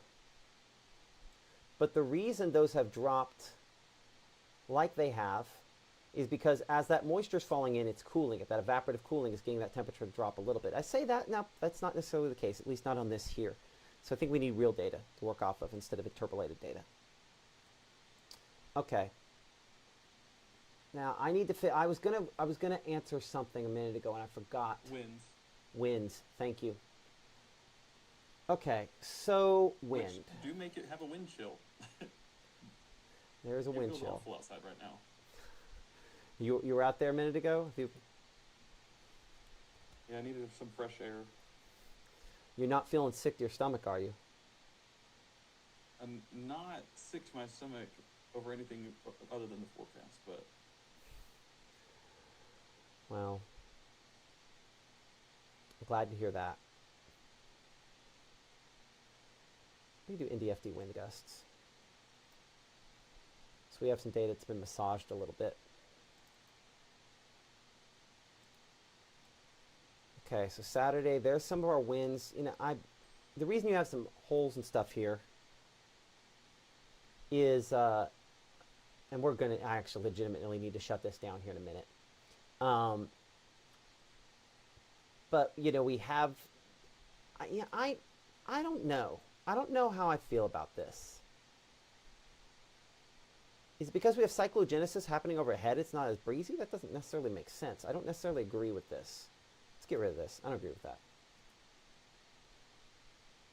The beauty of when we usually show stuff on air is usually I look at it before I pull it in.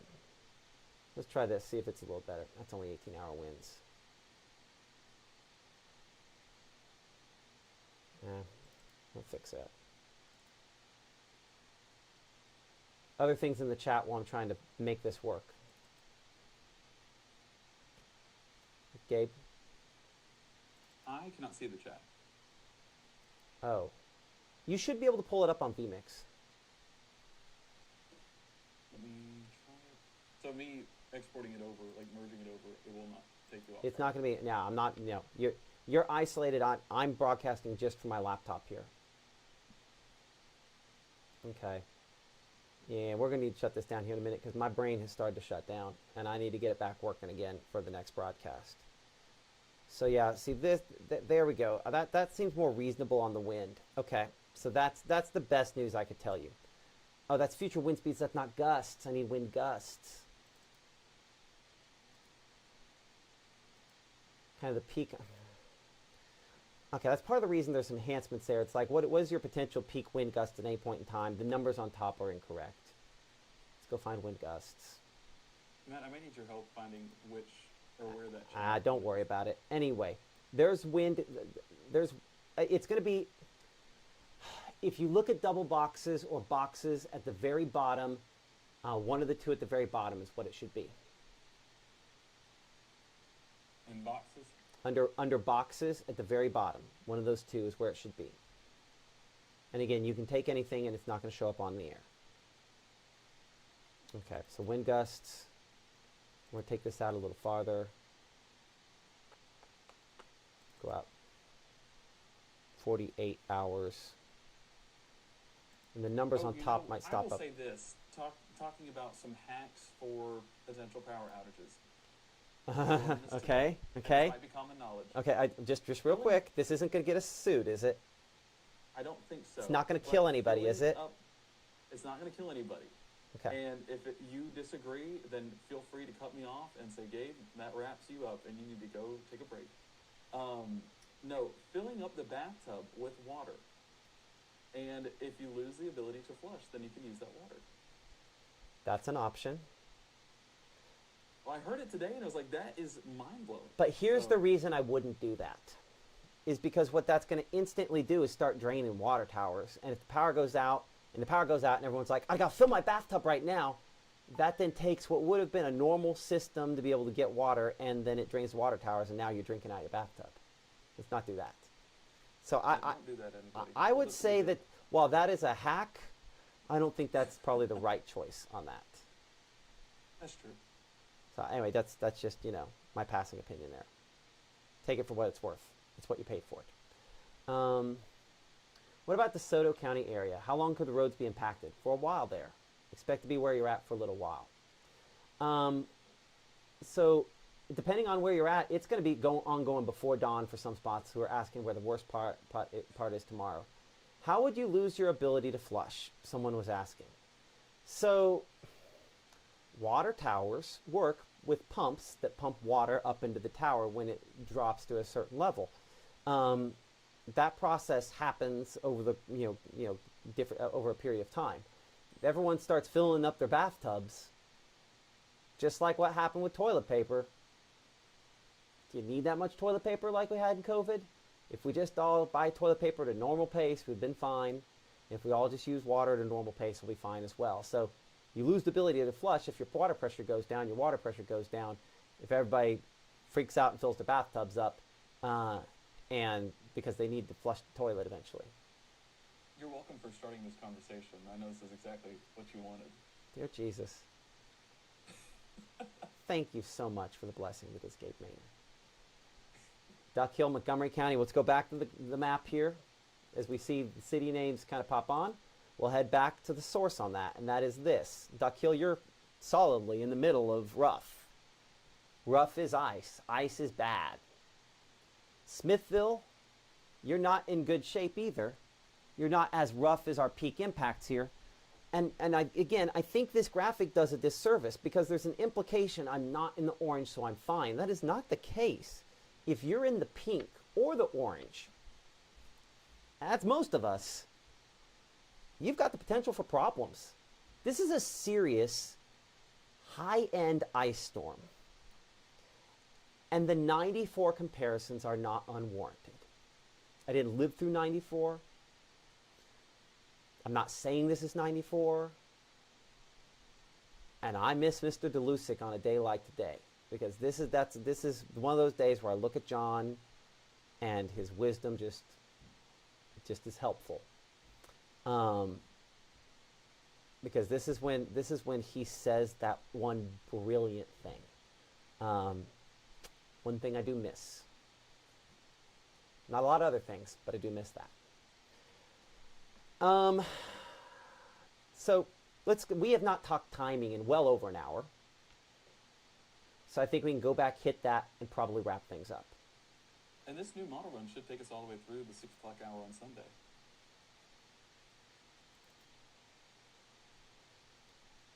hold on. I broke all my stuff. Did I break the first one here too? Nope, that one looks good. We'll start there. Okay. And somebody needs to take the sticky tack away from me. And maybe the microphone as well, because I'm betting that some of these text messages are my wife saying, you're done, move on. So let's talk timing. Sleeting heavy in Clarksdale, Matt. That was just reported by Rebecca. Almost showed you that.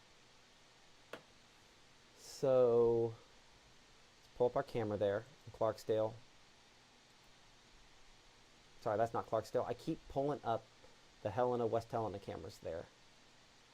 That road does look fairly glossy.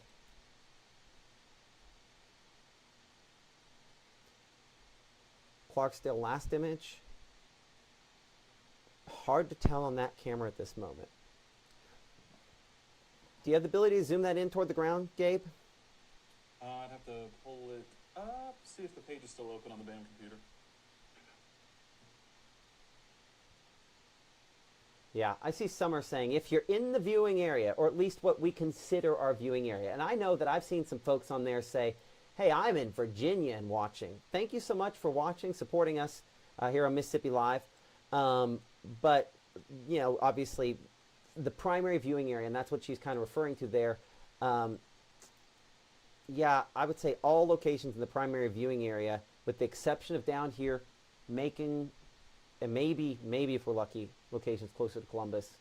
Well, we've got some issues. Let's look at the latest advisories and warnings, and as this says, alerts. And notice they have gone ahead and at least added them under a cold weather advisory, which is what this is here. The National Weather Service in Memphis has. Take that query off. And so that's the extreme cold watch, excuse me. Keeping that winter storm watch in effect for locations Lowndes, Oktibbeha. You know, this is still their transition zone. Could we get away with just primarily rainfall? Look for upgrades potentially on this. If you get a bing in the middle of the night, that's not me, that's the Weather Service pushing the next alert out on the upgrade potentially of this system. Let's go back to timing here. We try to address that. And we'll come back over here. So sleeting heavy in the Clarksdale area was our report a minute ago. That's not inconceivable. Wren's Fight Garden said confirmed sleet near me in Garland County. Oh, no, that's Arkansas. Never mind. But where's Garland County, that makes Arkansas? sense. Yeah, absolutely. I think that's right on the other side of the river. Okay. So as you can see, timing lining up very well on what our Futurecast model has here. A heavier batch continuing to come in on this latest version here, 2, 3 o'clock in the morning. If and when you wake up, well, when you wake up tomorrow morning, we're going to stop this at 6 a.m. Most locations have seen something frozen. And yes, I see that blue creeping in there. It's not going to stick around. But maybe you're lucky enough to see a little bit of snow on the front end of this in Corinth, or up there around Iuka or Holly Springs. I'll be honest, in this event, I wouldn't say luck if it, anything that's not rainfall. But yeah, let's go forward. Let's look again at the latest there when we show the temperatures on this, looking at timing. This fact that we have some dry air kind of creeping in here at 9 o'clock in the morning is not a positive. That's actually a negative. We'd be better off with a constant shield of rainfall. Therefore, especially for locations down here around the Golden Triangle, because that, in theory, could hold temperatures where they're at. You know, so you want rainfall, believe it or not, in Columbus and Macon, because that holds temperatures there. But the dry air helps for some evaporative cooling. And so that means when moisture falls into it, it tries dropping that temperature a little bit more in some spots. I'm done trying to say what we're cheering for on that. I don't know if I'm cheering for that as well. We're cheering for warm at the surface. But many of us, I mean, even where it shows that mix there in Kosciuszko, that's still a wintry mix there. And so the ice continues through midday, through afternoon, and this is heavy ice. I mean, you look at our scale here, this is heavy ice. And let's see if it has any thunder ice in there. I didn't necessarily see anything quite heavy enough for that, but not impossible to have some of that thunder ice out of this, unfortunately, as well. And while I have not talked nearly enough about you, some locations out here, like Greenville, Greenwood, Charleston, Water Valley, Oxford, New Albany, Holly Springs, Cleveland, Belzona. Our models have a lot of ice, and even within the next 24 hours, more than an inch possible in some spots, and the event goes beyond that there. As you can see, it does continue ongoing as we progress through tomorrow evening, tomorrow night. Note tomorrow night how the green moves a little bit farther in, and you might see a changeover to maybe more rainfall closer to Amory, maybe even Tupelo for a brief moment. Look at that fight. But at the same time, I have a low pressure center developing right overhead. And so models tend, a fact that they are this aligned is impressive, but it also speaks to the strength of the system. And so the warm air kind of charges northward. We do see a little change over to rainfall as there's a fight going on and a potential that we could have convective activity, meaning thunder something, thunderstorms. In fact, you can see thunderstorms down south related to that. And even on this particular projection here, right there, that's a little thunderstorm, because that red comes from my regular precipitation table, and I have it go to red after I think 50 dBZs, which is a fairly heavy shower or storm. So that's probably thunder, sleet, thunder something. I mean, you can see it emerge once it gets warm enough out here and shows that. So heavy icing potential very near that changeover line in the overnight hours in the early Sunday morning. If you make it through tomorrow and still have power, know this, there's more on the way. So appreciate Jill West 6645 for becoming a member level on Weather Watcher on YouTube there. Again, appreciate all the support that you have, that you're providing here. Still somewhat convective. That's where these pockets are. And that's where that heaviest icing, the high-end icing, ends up coming from on that. So this one restarts, and that's a different model run there, and I'm not going to go through that. So we should have an updated look at the icing here. Shield your eyes, Mr. Maynor.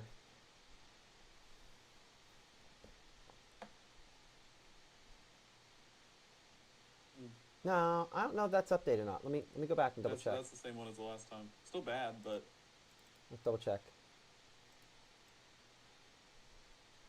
Yeah, no, that's not updated. I'll see if I can force it to update.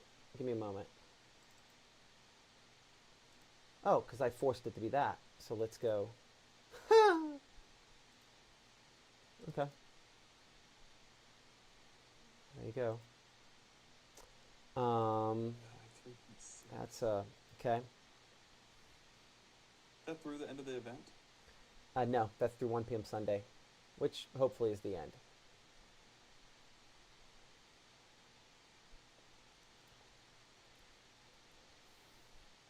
Well, it's those same spots I circled a second ago. So at least we nailed that. I'll be honest, I don't think the highest number. If I were just going raw model data there, I think there's some spot there, southern Lafayette County, it's higher. Models aren't good enough to nail that. But I don't think there's a question here on what we're looking at, right? This is ice for a lot of folks, but this is debilitating ice for us here in North Mississippi. By the way, we don't name ice storms. There is a network that fired me once that does. Well, they didn't fire me, but the company fired me and the whole thing. Anyway, so we don't do names here. I'm not going to say that gets you banned, but we don't do names here because that network can do its thing. Anyway, let's see here. What was I looking for? I was looking for this.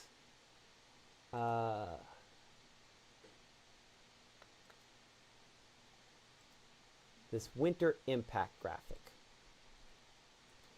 So we've talked a lot about this. The winter impacts on this system are significant. And you'll notice this lines up almost completely and perfectly. By the way, this came out before the most recent model run. And this is impressive how closely this lines up. Man, I wish I could put these both on the same monitor and kind of circle like I did at noontime there. But that ice is very significant. And that this winter storm severity index basically looks at how do we break it down to just one chart? Because I've showed you 10 zillion things today.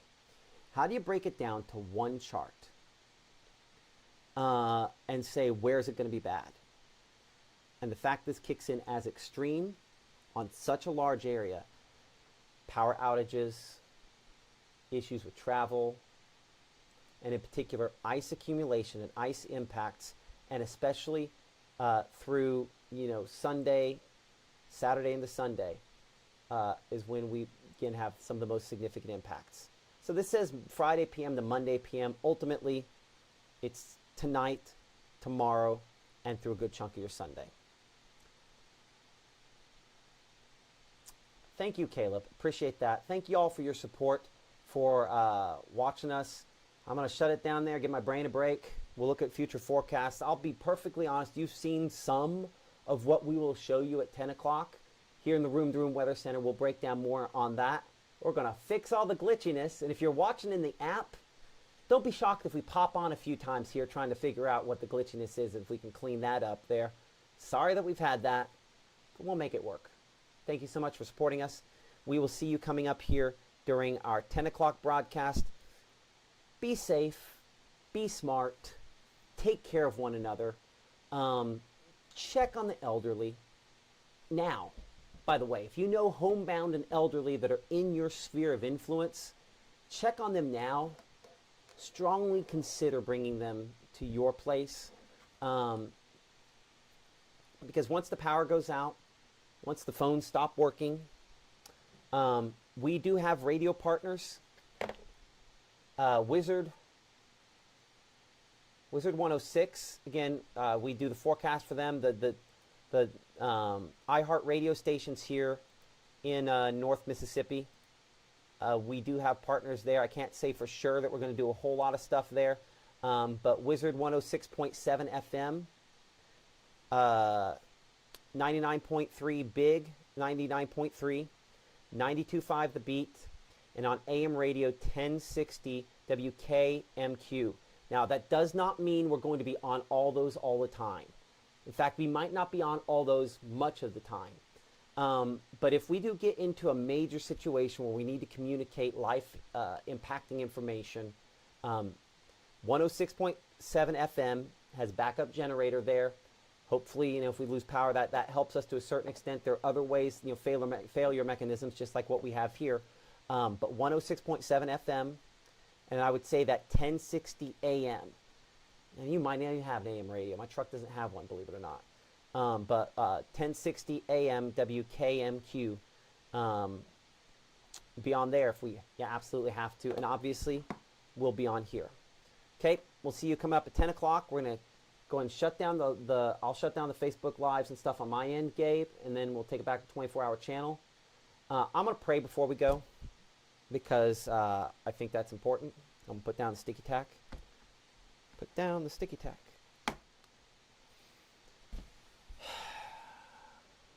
God, you're smarter than me. And you're not just an artist, you're a scientist, you're a lover, you're a friend. I'm only looking at some details here, but you're looking at all the details. And I pray that there's a detail in there that I've missed that will make this not what it looks like it could be.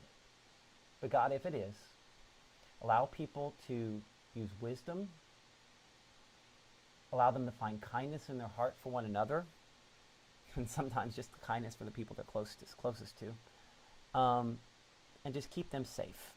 Give us those gut feelings that can only come from you, so that we can think of the people we need to think of. But God, just help everyone to be smart about sheltering in place the next couple of days. I haven't used that phrase, but it's an important one, shelter in place. But God, just help people to be wise about when they move, and maybe most importantly, when they don't move. I know you'll take care of us. In your name we pray. Amen. Okay, and we'll see you at 10 o'clock. Thank you for liking, subscribing, all the things. Support those sponsors that support us here on Mississippi Live. It's the only way we keep the lights on, quite literally, at my house.